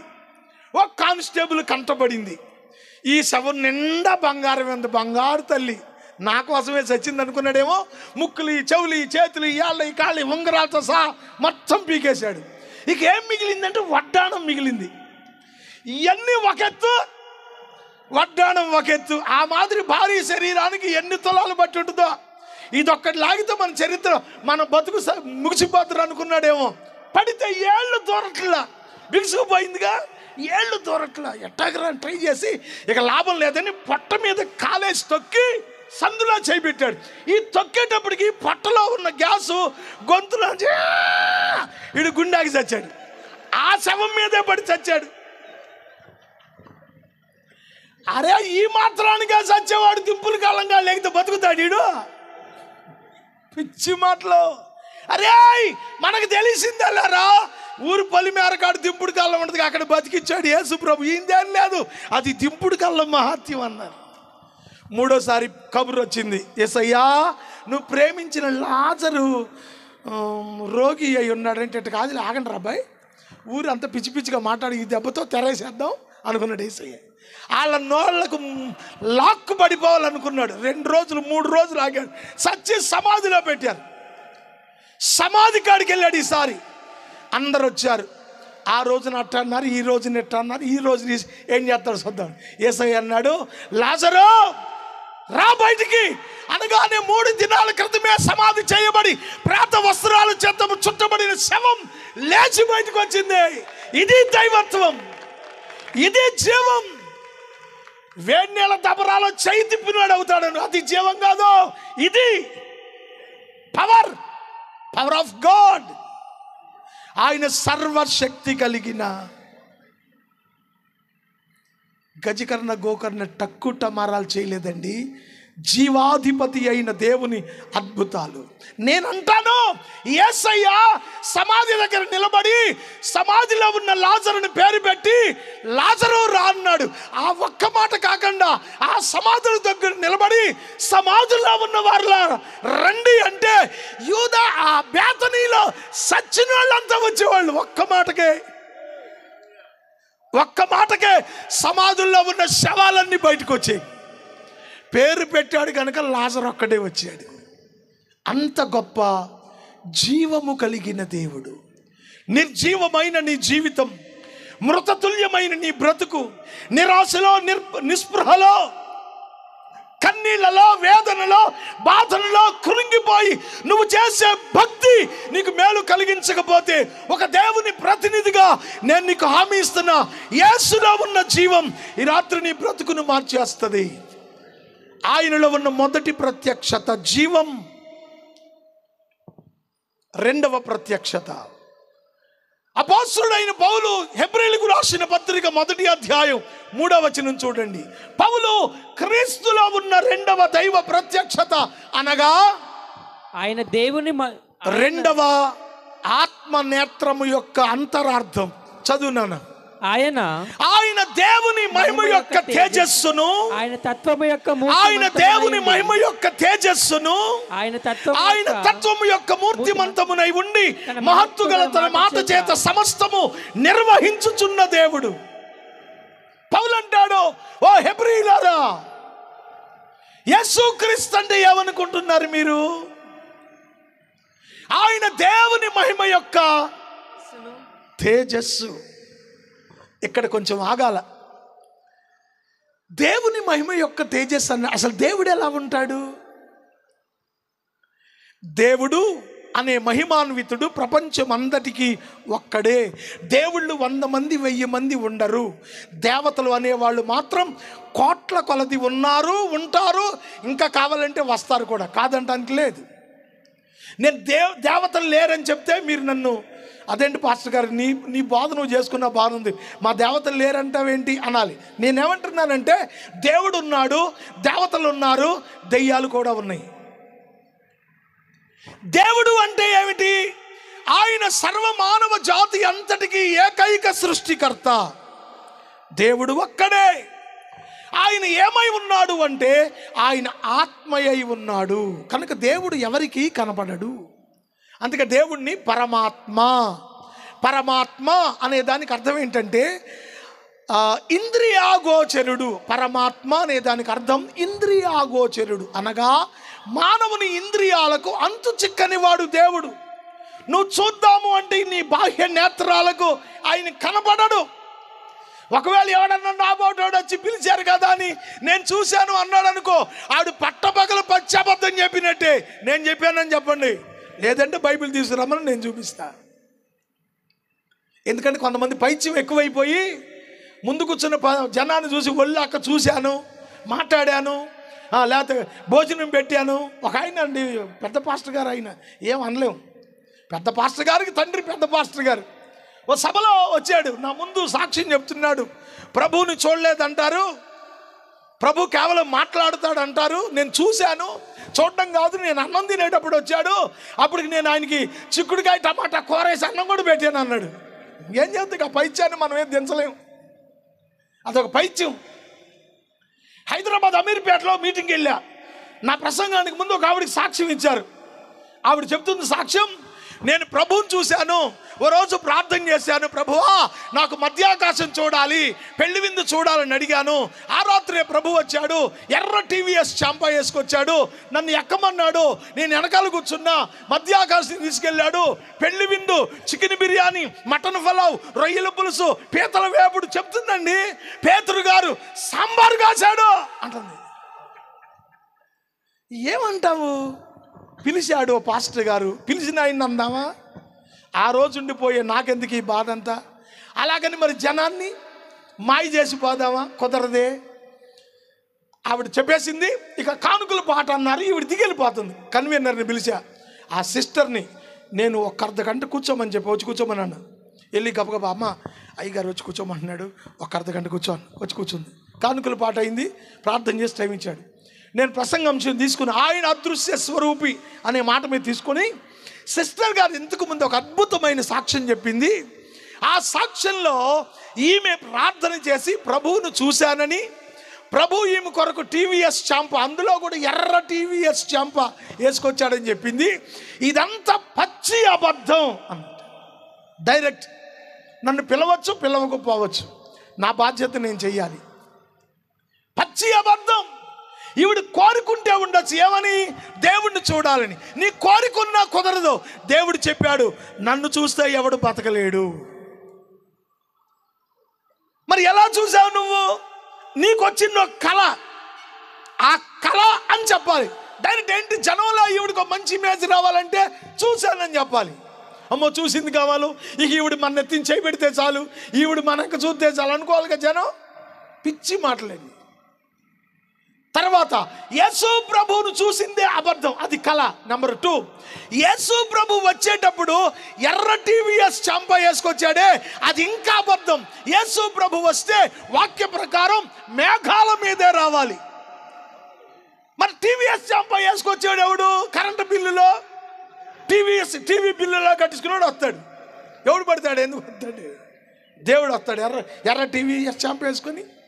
నెంబర్ 3, మధ్యాకాశంలో పెండ్లి విందు ఉంది. మధ్యాకాశంలో పెళ్లి విందు అసలు ఇప్పుడు జరగదు, దాని టైం ఇంకా చాలా ఉంది. ఆ పెళ్లి విందు అంటే చికెన్ పలావు, మటన్ బిర్యానీ, పీతల వేపుడు, రొయ్యల పులుసు కానే కాదు.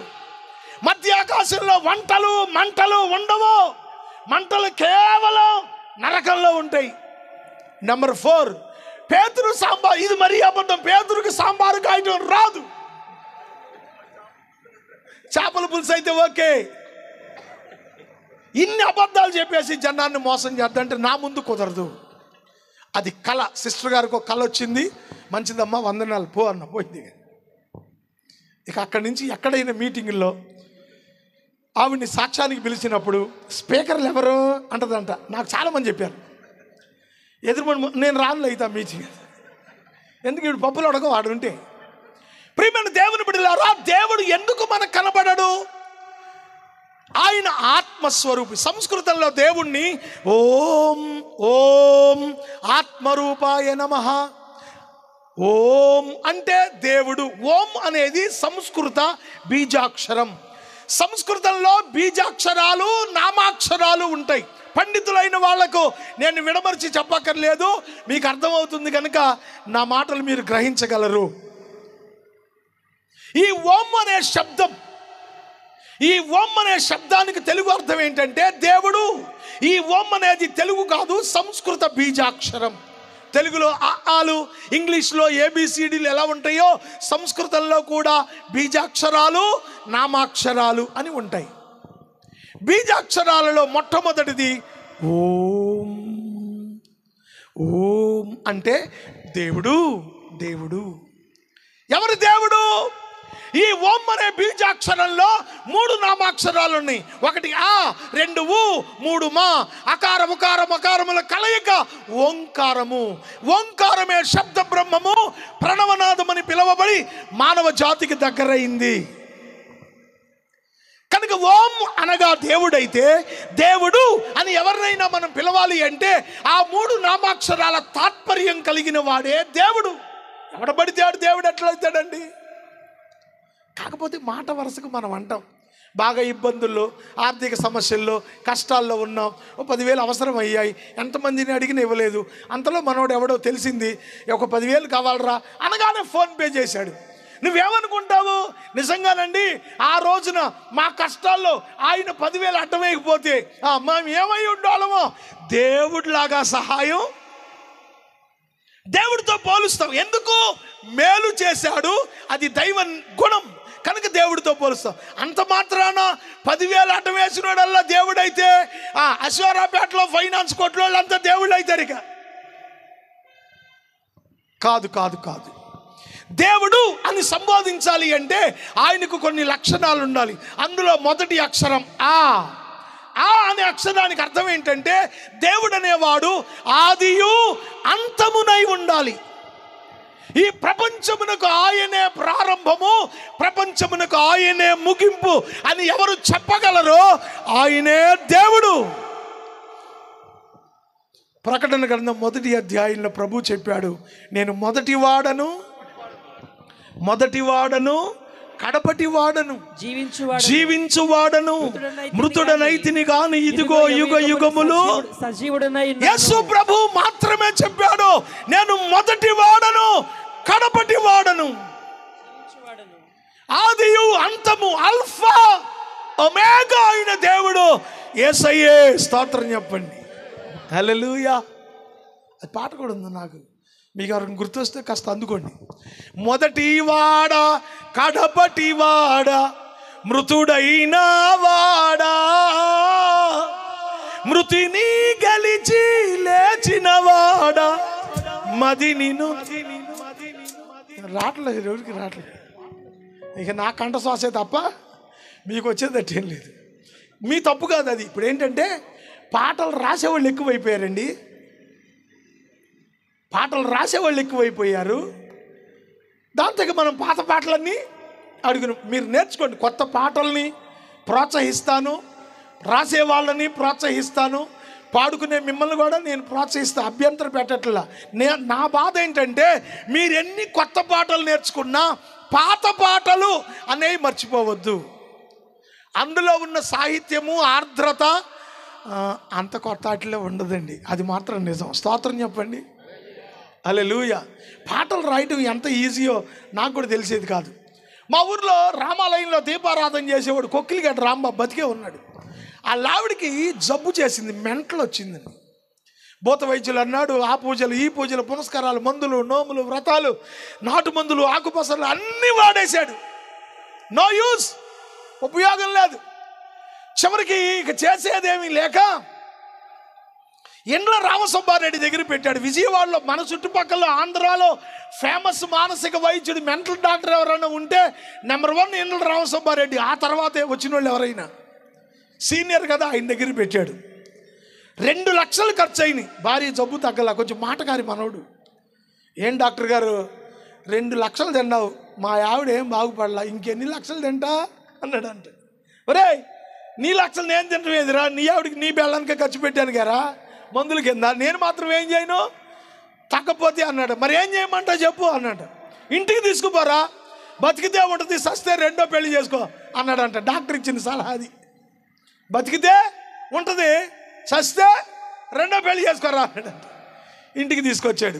ఆవిడ మామూలు మెంటలు కాదు, రోడ్డు పక్కనే ఇల్లు, ఇంటి ముందే రామాలయం, దీపారాధన చేసేవాడు మనోడు. ఏంటి ఇవిడి మెంటలో, రోడ్డు పక్కిల్లు కదా, రోడ్డు అమ్మడు ఎవడో ఒకడు వస్తా పోతా ఉంటాడు. ఆ ఇంటి పక్క నుంచి ఎవడన్నా వెళ్ళాడనుకో, ఇదిగో వస్తావా రావా అనగానే మొగుడు వస్తాడు. రాగానే పెట్ట ముఖాన్ని కొట్టుద్ది. ఈ ముఖం అంతా చీలిపోయి గీతలు పడిపోయింది. ఎందుకని ఈ దేవసం చేయి నన్ను కొడుతున్నావు అంటే, ఆడు మన ఇంటికి రాకుండా ఎందుకు వెళ్తున్నాడు, రోడ్డు అయిపోయాడు, ఏళ్ళింటికి ఎందుకు వస్తాడు, అది దాని మెంటలు. పోనీ నా పోటాడు ఎవడన్నా ఉండబట్టలేక 4 మాటలు చెబితే దేవుడిని నమ్ముకుంటే ఇంటికి వెళ్ళాడు అనుకో, ఈ మెంటల్ దాంతో అసలు ఎవడు ఇంటికి కూడా, చుట్టాలు కూడా బాటలు ఇంటికి వెళ్తే మళ్ళీ ఇదిగో ఇట్రా, మళ్ళీ ఆయన మళ్ళీ కొట్టుద్ది. ఎందుకే కొడుతున్నావు, ఈడెందుకు వచ్చాడు మన ఇంటికి, ఎవడన్నా వచ్చినా కొట్టింది, ఎవడన్నా రాపోయినా, అది ఆవిడ మెంటలు. సావలేక ఒక రోజున విషం డబ్బా తెచ్చాడండి. నాగలంక ఆదివారం సంత, మాకు ఆదివారం వెళ్ళి విషం డబ్బా తెచ్చి ఇంట్లో పెట్టాడు. దానికి పోసి మనోడు తాగి సర్దామని. ఒక కొడుకున్నాడు, తింటే ఆస్తి తర్వాత ఆడు తింటాడు అనుకున్నాడు. ఆడు చిన్నోడు ఎప్పటికీ. విషం డబ్బా ఇంట్లో పెట్టి పొలం వెళ్ళాడు. నాటేసి ఉంది, కలుపు మీద ఉంది పొలం. రైతు కదా, పొలం మీద ఉన్న ప్రేమతో ఒకసారి పొలం చూసుకుని వద్దామని వెళ్ళి పొలం చుట్టూ తిరిగి ఏడ్చుకుంటే ఇంటికి వస్తున్నాడు. తెలిసినోడు ఎవడు ఎదురుపడి, ఏంట్రా బాబా ఏడుతున్నావు అంటే, ఏం చెప్పను రా, ఇవాళ రేపటి నుంచి మీ పిన్ని నేను కనపడంలే అన్నట్ట. ఊరు ఎక్కడికన్నా వెళ్తున్నారు ఏంటంటే, ఊరు లేదు పాడు లేదు, విషం దానికి పోసి నేను కూడా తాగి సర్దాం అనుకుంటున్నా. ఈ మాత్రానికి సచ్చేదానికి దేనికి రండి? ఏం చేయమంటారు? 2 లక్షలు ఖర్చు పెట్టేవాళ్ళు, పూజలు, నోములు, వ్రతాలు, భూత వైద్యులు. భద్రాచలం అవతల ఒరిస్సా బార్డర్ నుంచి తెచ్చాడు భూత వైద్యులు. మనోడు మామూలోడు కాదు. ఎన్ని చేసినా తగ్గట్లేదురా. దానికి కాస్త విషం పోసి నేను దాకి చద్దాం అనుకున్నాను. అరే బాబాయ్, ఎందుకురా చచ్చేది? మనోళ్ళు మోజెస్ పాస్టర్ గారు ఉన్నారు, ఎక్కడెక్కడోళ్ళు వస్తారు ఇక్కడికి ప్రార్థన చేయించుకుని మా రోగాలు తగ్గినాయి, దయ్యాలు పోయినాయి, పిల్లలు పుట్టారు, అది ఇది అని చెప్తారు బోళ్ళు మంది. ఆయన దగ్గరికి వెళ్దామరా అంటే, ఆయన దగ్గరికి నేను రాలేను లేరా అన్నాడు. ఏరా అంటే, ఏం మొహం పెట్టుకురాను, బోళ్ళు సార్లు తిట్టాను, నువ్వు మా ఊరు వచ్చి వీళ్ళందరినీ మతంలో దించుతున్నావు, తిట్టాను ఆయన్ని. ఏ మొహం పెట్టుకు ఉన్న మొహంతోనే రా. ఆయన ఏం అనడలే, నాకు తెలుసు ఆయన సంగతి మంచివాడు అని తీసుకొచ్చాడు. మధ్యాహ్నం పూటది భోజనం చేస్తున్నాను నేను. ఏంటి ఆయన గ్రామ పెద్ద కూడా, ఏంటి రాంబాబు గారు ఏంటి వచ్చావన్నా? మరి మా ఆవిడ పరిస్థితి అయిపోయిందండి, చచ్చిపోదామని సిద్ధపడ్డాను. ఏడుతున్నాడు మగపిల్లోడు, చిన్నోళ్ళలాగా ఏడుతున్నాడు. ఎడమగవే, ఎందుకు ఏడుస్తావు? ఒక్క మాట చెబుతా వింటావా అన్న. ఏంటి చెప్పండి అన్నాడు. నీ భార్య నా తోబుట్టు అనుకుంటా, ఇక్కడ వదిలేసి వెళ్ళిపో, ఏసై బాగు చేసే కబురు చేస్తా, తీసుకెళ్ళన్న. కాళ్ళ దగ్గర కూర్చుని 2 చేతులు పట్టుకుని గొల్లుమని ఏడ్చేసాడండి. ఊర్లో 300 మంది నా రక్త సంబంధికులండి. నాకు బాగున్నప్పుడు అందరూ నా దగ్గరికి వచ్చి నన్ను అవసరానికి వాడుకున్నోళ్ళేను. నా పెళ్ళానికి తేడా చేసింది ఒక్కడు నా ఇంటి ముఖం చూడలేదు. నా రక్త సంబంధికులు నా ఇంటికి రావట్లేదు. ఏ తల్లి కన్న బిడ్డవో నా భార్యని పట్టుకుని నా తోబుట్టు అన్నావు. నిజంగా యేసు ప్రభు నా భార్యని బాగు చేస్తే మేమిద్దరం బాప్తిసం పొందుతాం అన్నాడు. అయితే రా నువ్వు కూడా అన్న. కోటం పెట్టే 3 రోజులు యేసై మెంటలు మొత్తం తీసేసాడు. స్తోత్రం చెప్పు. బాగుపడిపోయింది వాళ్ళ ఆవిడ. ఇద్దరు బాప్తిసం తీసేసుకున్నారు. తీసేసుకున్నాక ఇద్దరికి పేర్లు మార్చా. సాల్మన్ రాజు, ఆమె పేరు ఎస్తేర్ అని పేరు పెట్టా. ఇక నేను మీటింగ్లకు వెళ్ళిపోతా. ఆదివారం సాయంత్రమే, మళ్ళీ శనివారం నైట్కి వస్తా. ఈలోపు అన్ని అమ్మగారు చూసుకోవాల్సిందే. ఆదివారం వచ్చేటప్పటికి వారం లోపల మా వాడు 5 పాటలు రాశాడు. ఇది అసలు సంగతి. బాప్తిసం పొంది వారం అవ్వలేదు, పాటలేమో 5 కూడా ఒక్కొక్కటి 6 వేసి 7 వేసి వచనాలు రాశాడంట. మా సంఘ పెద్ద కోమటైన మా సంఘ పెద్ద, అయ్యగారండి నీ ప్రసంగానికి ముందు రాంబాబు పాట పాడతాడంట అన్నాడు. నా ప్రసంగానికి ముందా? నిన్నగాక మొన్నగా బాప్తిసం తీసుకున్నాడు, ఆయనకే వచ్చే పాటలంటే నాకు తెలీదు, పాడతాడని కూర్చున్నాడు అన్న. సర్లే కానీ వద్దంటే మళ్ళీ ఇంకో సంఘానికి పోతాడు, అదొక భయం. సరే పాడవయ్యా రాంబాబు అన్న. ఏం పాట పాడి నాకేం తెలుసు, సాల్మన్ రాజు పేరు పెట్టాగా పాడు అంటే మా వాడు రాసిన పాట ఎంత సొంపుకుందో వినండి. కొత్త పాటలు అట్టుంటాయి అన్నమాట. 12 స్తంభాల పందిట్లో ఉయ్యాల పడుకున్న యేసయ్య లెగవా. ఆయన రాశాడు, నేను పాడుతున్నా. 12 స్తంభాల పందిట్లో ఉయ్యాల పడుకున్న యేసయ్య లెగవా, లెగవా యేసయ్య లెగవా, మా అయ్య లెగవా, మా ప్రభువు లెగవా. చప్పట్లో. 12 స్తంభాల పందిట్లో ఉయ్యాల పడుకున్న యేసయ్య లెగవా, లెగవా యేసయ్య లెగవా, మా అయ్య లెగవా, మా ప్రభువు లెగవా. ఇది పల్లవి. వారికి పనికి మళ్ళీ 4 స్తంభాలు కట్టి ఊపేవాడుతూనే సత్తున్నాం సంవత్సరం మేము. నువ్వు ఏకంగా 12 స్తంభాలు కట్టాను రాసి ఇదే దిక్కుమాలని పాట అంటే ఏమన్నా మాకండి అయ్యారు. ఇంతకుముందు నేను అయ్యప్ప 4 సార్లు వేసాను. పాట అంతా అయ్యప్పదే. సాంబయ్య అని ఉంటుంది. సాంబయ్య అన్న చోటల్లో యేసయ్య అని పెట్టాడంట. పాట అంతా అదే. ఇక నేను పాడిన దానికి సాంబయ్య అని పెట్టుకొని సరిపోయింది. ఇక పాటేమో అది. సాంబయ్య అన్న చోటల్లో పాట వచ్చేసింది మనోడికి. ఈ పైత్యం పాటలకు అలవాటు పడి పాత పాటలు మర్చిపోవడానికి సిగ్గుండక్కర్లా. ఇట్లాంటి పాటలు వద్దులే కానీ పో కూర్చో అన్న. అయ్యారండి 7 వచనాలు రాశానండి, ఒక్క వచనం పాడతా అంటున్నాడు.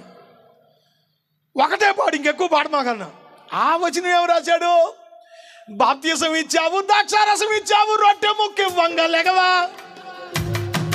బాప్తిసం ఇచ్చావు, ద్రాక్షారసం ఇచ్చావు, రొట్టె ముక్కి వంగ లెగవా, లెగవా యేసయ్య లెగవా, మా అయ్య లెగవా, మా ప్రభువు లెగవా, లెగవా యేసయ్య లెగవా, మా అయ్య లెగవా, మా ప్రభువు బతికే ఉన్నాడు.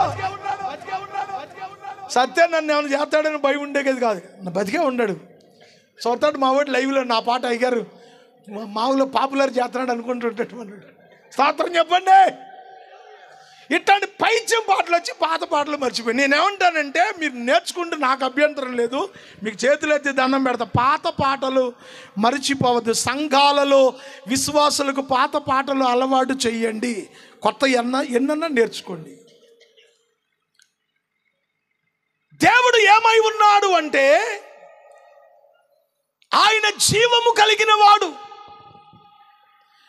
ఓం అనే మొదటి బీజాక్షరంలో మొదటి నామాక్షరం ఆ అనగా ఆదియు అంతమునైన వాడు. యేసయ్య ఒక్కడే. మిగతా వాళ్ళంతా యుగాలు, తరాలు, కాలాలకు మార్చబడి మార్పు చెంది అటు నుంచి ఇటు, ఇటు నుంచి అటు కుప్పి గంతులేస్తే ఆయన మాత్రమే నిరంతరము దేవుడై ఉన్నాడు. ఆయనకు కృతజ్ఞత కలుగునుగాక అని కీర్తనలో. రెండవ నామాక్షరం ఊ. ఊ అనే అక్షరానికి అర్థం ఏంటంటే తైజసం. తైజసం అనగా వెలుగు. దేవుడు అనేవాడు ఏమై ఉండాలి? మనం లైట్లు పెడితే మనకు కనబడేవాడు దేవుడు కాదు. ఆయన వెలుగై మన బ్రతుకులను వెలిగించేవాడు దేవుడు. శాస్త్రంలో ఉంది, దివ్యతి ఇది దేవః. వెలుగై ఉన్నవాడే ఆ నిజమైన వెలుగు. ప్రభు చెప్పాడు, నేను లోకమునకు. మూడవ నామాక్షరం మా. మా అనే అక్షరానికి అర్థం ఏంటంటే శక్తి లేక బలము. దేవుడు అనేవాడు ఏమై ఉండాలి అంటే సర్వశక్తి సంపూర్ణుడై ఉండాలి. ఆయన బలవంతుడు, శక్తి స్వరూపుడు, బలవంతుడు.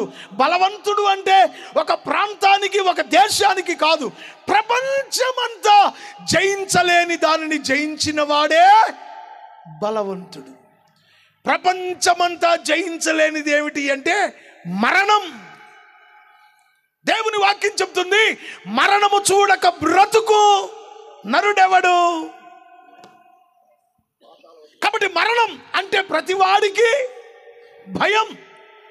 అందుకే డాక్టర్ గారు కూడా గంటకు చచ్చేవాడు కూడా నెల రోజులు బతుకుతాడు, ఏం డోకా లేదంటే ఈడు గంటకు చస్తాడు.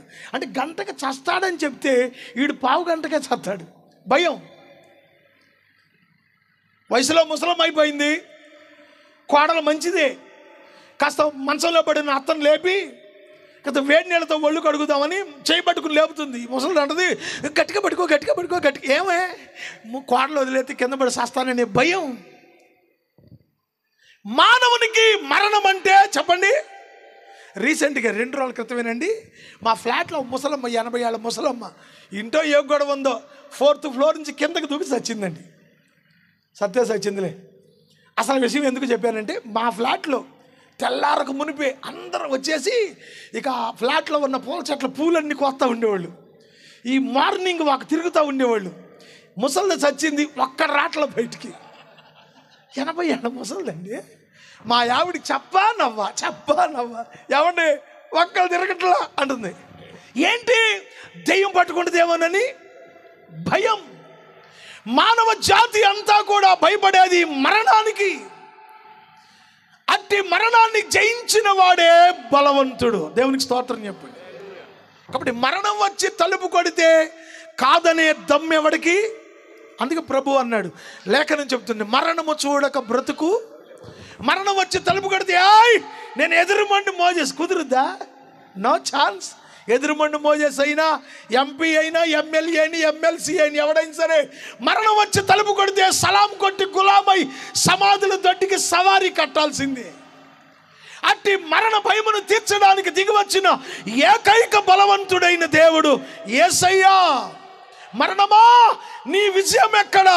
మరణమా నీ ముల్లెక్కడా?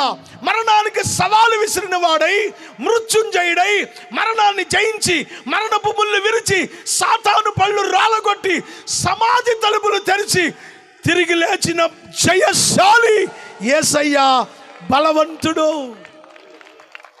అందుకే శాస్త్రంలో ఉంది, ఉత్పత్తించ వినాశంచ పోషించం అగతించ గతించం వేత్తి విద్యామ విద్యాంచనవాభ్యో భగవానితి. దేవుడు అనేవాడు భూత భవిష్యత్తు వర్తమాన కాలాలలో సర్వశక్తి సంపూర్ణుడై సర్వమానవాళి చేత పూజింపబడదగిన ఏకైక దేవుడు యేసే. ఆ దేవుడే మానవ జాతిని పాపము నుండి విమోచించడానికి, మానవునికి పాప ప్రక్షాళన కలగ చేయడానికి, ఆ ఆత్మస్వరూపి అయిన దేవుని యొక్క తత్వము యొక్క మూర్తిమంతమే యేసుక్రీస్తు. యేసుక్రీస్తు అనగా నీకు కనిపించని అదృశ్య స్వరూపుడైన దేవుని యొక్క ప్రతిరూపం, ఆయన వెలుగు రూపం, ఆయన ఆత్మశక్తి రూపమే యేసుక్రీస్తు.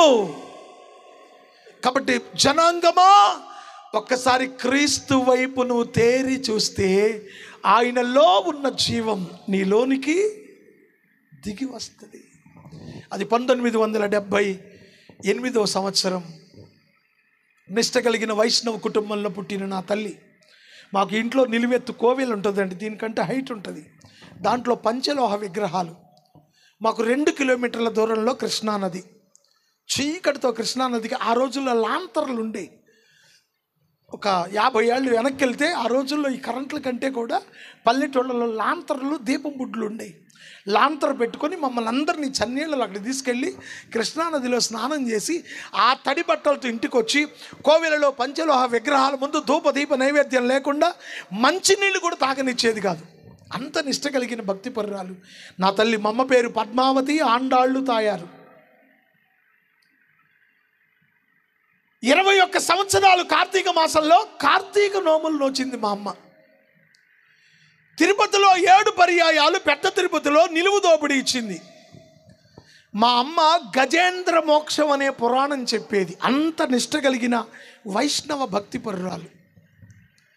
అంతటి నిష్ట కలిగిన భక్తి చేస్తున్న నా తల్లి జీవితంలో 1978లో జబ్బు చేసిందండి. శరీరం నడువు నుండి క్రింద భాగానికి పూర్తిగా చచ్చుబడిపోయింది. 2 కాళ్ళు పడిపోయాయి. చాలా హాస్పిటల్స్ తిప్పారు నాన్నగారు. ఇంగ్లీష్ మందులు, ఆయుర్వేదం, హోమియోపతి, ఆకుపసర్లు, నాటు మందులు ఎన్ని వాడినా అమ్మకు జబ్బు నయం కాలేదు. ఏం చేయాలో దిక్కుతోచని పరిస్థితిలో ఇంటికి వచ్చి చూసిన వాళ్ళలో ఎవరో అన్నారట, నాన్నగారి పేరు సత్యనారాయణ గారు. సత్యనారాయణ గారు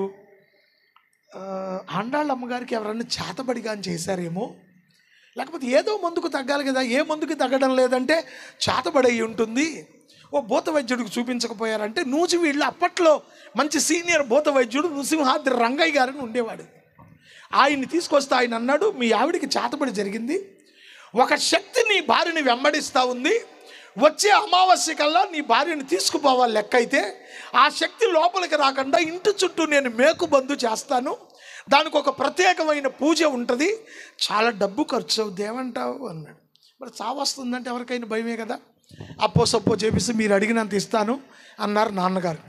ఆ భూత వైద్యుడు భూత వైద్యం చేసి ఇంటి చుట్టూ మేకుబందు చేసి ఆయన దారిని ఆయన పోయాడు. ఏ మందుల వల్ల తగ్గలేదు, భూత వైద్యం వల్ల కూడా ఏమాత్రం మేలు జరగలేదు.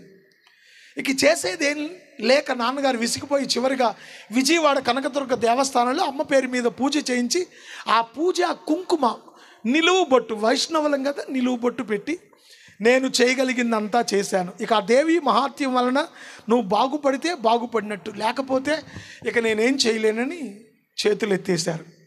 ఆ బొట్టు పెట్టిన మరుసటి రోజు ఆ బొట్టు పెట్టిన చోట పొక్కులాగా వచ్చి ఒళ్ళంతా చెల్దొచ్చి ఒంటికి నీరు వచ్చి తాను ఉన్నదానికంటే 3 అంతలు లావైపోయి చూడ్డానికి భయానకంగా మారిపోయింది. నెలలు తరబడి ఆ మంచంలో ఉండడంలో శరీరం అడుగు భాగం పుళ్ళు పడిపోయింది.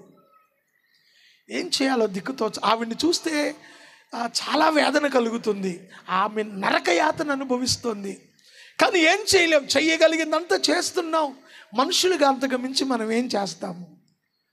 ఇక చివరిగా ఏం చేయాలో దిక్కుతోచని మా నాన్నగారు ఓ రోజున మా ఊరు ప్రక్కన యార్లగడ్డ అనే పల్లెటూరులో ఒక వైష్ణవుడు చనిపోతే పౌరోహితం చేయడానికి వెళుతూ ఇంట్లో భోజనం లేదు. అప్పటికి అక్క పెళ్ళైపోయి అత్తవారింటికి వెళ్ళింది, అన్నయ్య పెళ్ళై ఇల్లరికి వెళ్ళాడు. నేను చిన్నాన్ని ఇంటికాడ ఉన్నాను. ఇంట్లో వంట అది చేసే పరిస్థితి లేదు, తినడానికి భోజనం లేదు. అక్కడికి వెళ్ళి భోంచేయరు నాన్నగారు, మళ్ళీ ఇంటికి రావాలి, రాత్రికి రావడానికి కుదరదు. ఇక అన్నీ చూసి బాగా వేదన కలిగి మంచంలో ఉన్న అమ్మని తిట్టారట. నువ్వు బ్రతికి మమ్మల్ని చంపుకు తింటున్నావు, చావరాదా, నువ్వు చస్తేనన్నా మేము సుఖపడతాం అని తిట్టి వెళ్ళిపోయారట. ఇక ఆ రోజు రాత్రి నా తల్లికి బాగా వేదన కలిగింది. కట్టుకున్న భర్త చావాలి అన్న తర్వాత నేనెందుకు ఇంకా బ్రతికేది, ఎవరి కొరకు బ్రతకాలి, కాబట్టి నా భర్త వచ్చేటప్పటికి నేను చచ్చిపోవాలి, వాళ్ళన్నా సుఖపడతారు. మాకు దొడ్లో మంచినీళ్ళ బాగుంది, ఆ బావిలో పడి చచ్చిపోదాం అనుకుందట. నేను నిద్రపోతున్నాను, నాకు విషయం తెలియదు. చనిపోదాం అనుకున్న ఆమె మంచం దిగలేని స్థితి అయిపోయింది. శరీరం అడుగు భాగం అంతా పుళ్ళు పడిపోయింది, ఒంటికి నీళ్ళు వచ్చి 3 అంతలు లావైపోయింది, 2 కాళ్ళు చచ్చుబడిపోయాయి. ఇక కుమిలి కుమిలి ఏడుస్తుందట, బ్రతకడానికి నాకు ఎలాగూ వీలు లేదు, కనీసం చావడానికి కూడా అవకాశం లేకపోయిందని ఏడుస్తూ ఉండగా అప్పుడు అమ్మకు ఒక ఆలోచన వచ్చిందట. ఎందుకు నువ్వు ఏడుస్తున్నావు? నువ్వు పూజించిన దేవతలు నిన్ను రక్షించరా? అమ్మ గజేంద్ర మోక్షం పురాణం చెప్పేది. అందులో విష్ణువు సుదర్శన చక్రం ద్వారా మొసలి బారి నుంచి ఏనుగును కాపాడాడనే గజేంద్ర మోక్షం అనే ఘట్టం చెప్పేది. అవును కదా, నేను ఇన్ని పూజలు పునస్కారాలు చేశానే, నా దేవతలు నన్ను రక్షిస్తారు కదా, నేను ఎందుకు వాళ్ళని అడగలేదు అనే ఆలోచనతో ఇక తనకు గుర్తొచ్చిన దేవతలందరినీ తలపోసుకుంటూ వాళ్ళకి సంబంధించిన మంత్రాలు, తత్వాలు, శ్లోకాలు, పద్యాలు చెప్పుకుంటూ వాళ్ళందరికీ మొక్కుబళ్ళు చేస్తుందట.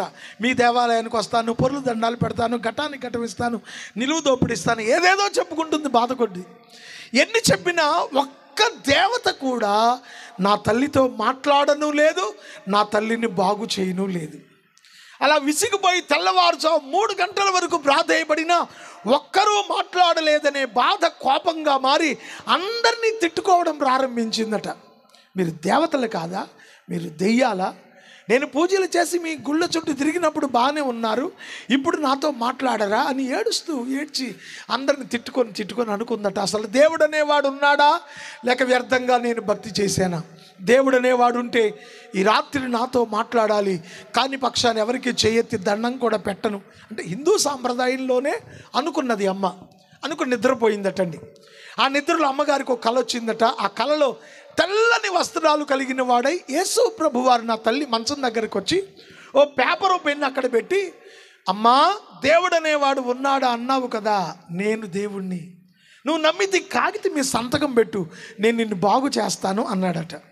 యేసు ప్రభు అంటే మా అమ్మకు తెలియదు. హిందూ దేవతల్లో ఎవరు అని పోల్చుకుంటే ఎవరిలాగానూ లేడు. మరి నేను దేవుడిని అంటున్నాడు, ఎవరైనా లేదు భూత వైద్యుడు చెప్పాడు దెయ్యం ఒకటి ఎమ్మడబడుతుందని. దెయ్యం ఇది. ఈ దెయ్యం ఇప్పుడు పేపర్ పెన్ను తెచ్చి నా దగ్గర పెట్టి నన్ను మోసం చేయడానికి దేవుడిని అంటుంది. ఇప్పుడు నేను సంతకం పెడితే నా ప్రాణం తీసుకుపోద్దని గడగడ వణికిపోతా ఉందట. ఆ సమయంలో అమ్మకు గుర్తొచ్చింది ఏంటంటే, అవనగడ్డలో సీతాయిలంక దగ్గర అమెరికన్ హాస్పిటల్లో అమ్మకు కొంతకాలం వైద్యం చేయించాం. హాస్పిటల్ బయట యేసు ప్రభు సిలువ మీద ఉన్న ఒక శిల్పం బొమ్మ ఉంది. ఆ బొమ్మ గుర్తొచ్చిందట. దెయ్యం అనుకున్నాను, దెయ్యం కాదు, ఈయన క్రైస్తవుల దేవుడు. క్రైస్తవుల దేవుడు అయితే క్రైస్తవుల దగ్గరికి వెళ్ళాలి, నా దగ్గరికి ఎందుకు వచ్చాడు? సో క్రైస్తవులందరూ కలిసి చాతబడి చేసి వాళ్ళ దేవుడిని నా మీదకు పంపారు. ఆవిడ బాగా పూజలు చేస్తాను, చంపమన్నారు కాబోలు, చంపుకెళ్ళడానికి వచ్చాడని యేసు ప్రభువుని తిడుతోందట. నేను నీకేం ద్రోహం చేశాను? నేను ఎప్పుడన్నా నీ గుడికి వచ్చానా? నీకు దక్షిణ వేశానా? నీ గుడికి వెళ్ళే వాళ్ళు ఎవరు మా ఇళ్లల్లోకి రారు, మా వాకిట్లో నిలబడినా నేను పసుపు నీళ్లు చల్లుకుంటాను, నా ప్రాణం తీసుకుపోవడానికి వచ్చావా అని యేసు ప్రభువుని తిడుతోందట. నిలబడి ఆ కళలో ప్రభు ఇది కళ తిరిగి వెళ్ళిపోయాడు. ప్రియమైన దేవుని బిడ్డలారా, ప్రియమైన గ్రామస్తులారా, ఎన్ని పర్యాలు ప్రభు నిన్ను దర్శించాడు. నువ్వు కూడా అలా త్రోసి వేసావేమో ఆలోచన చేసుకో.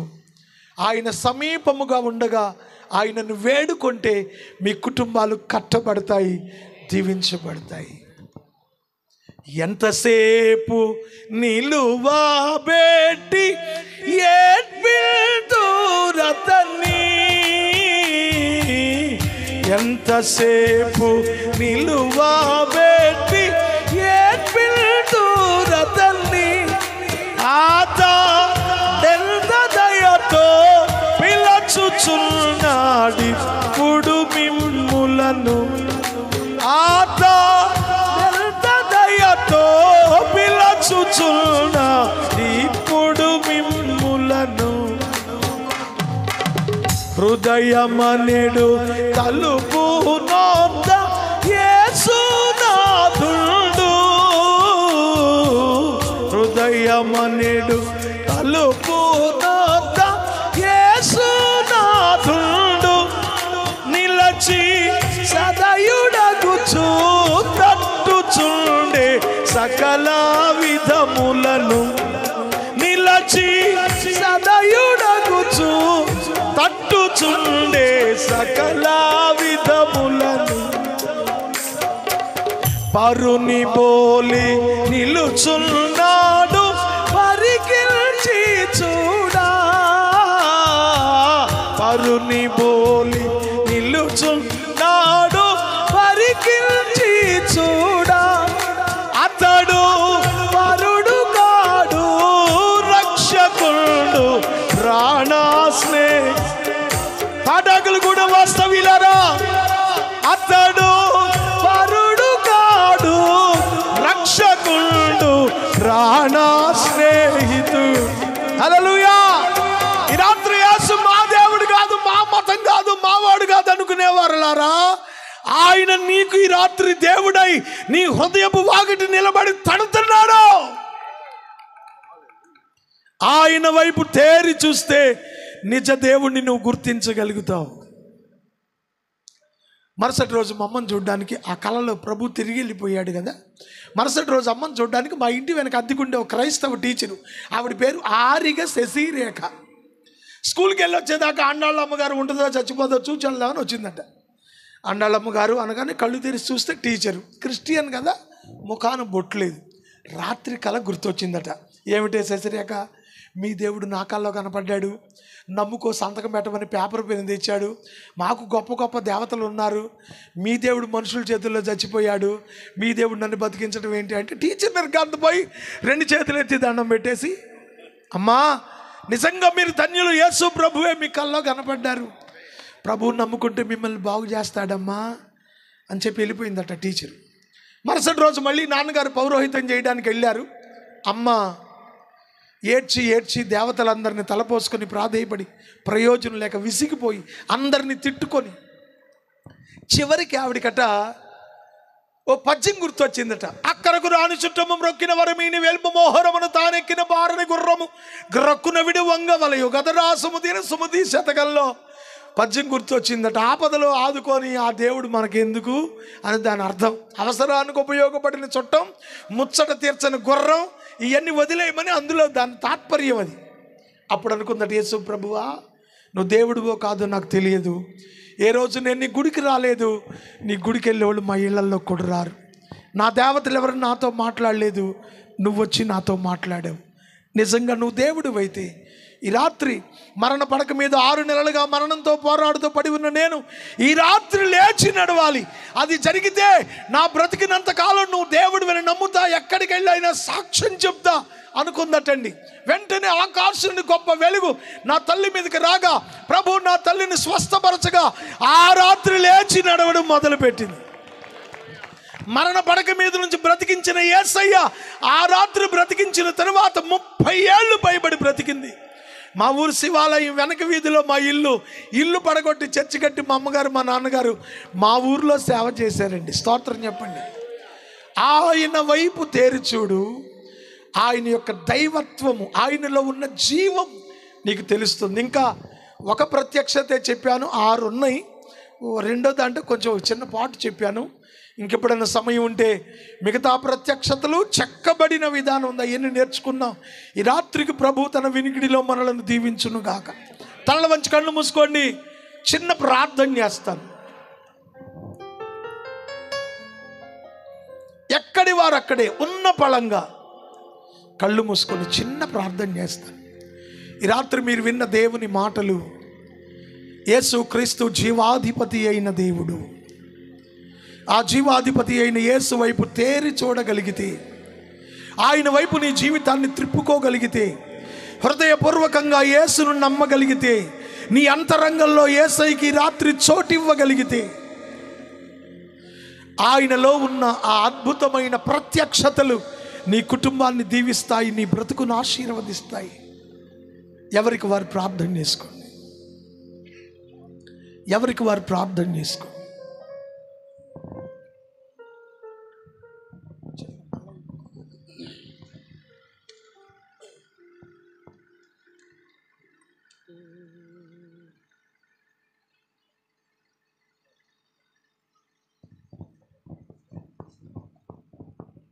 Praise the Lord, hallelujah, hallelujah, hallelujah.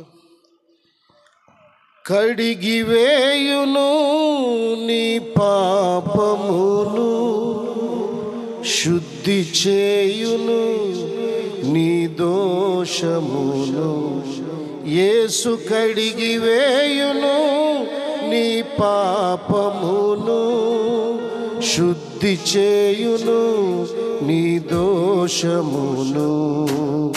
ఏ యోగ్యత లేని వాడవైనా తన కృప చేతని కనికరించును.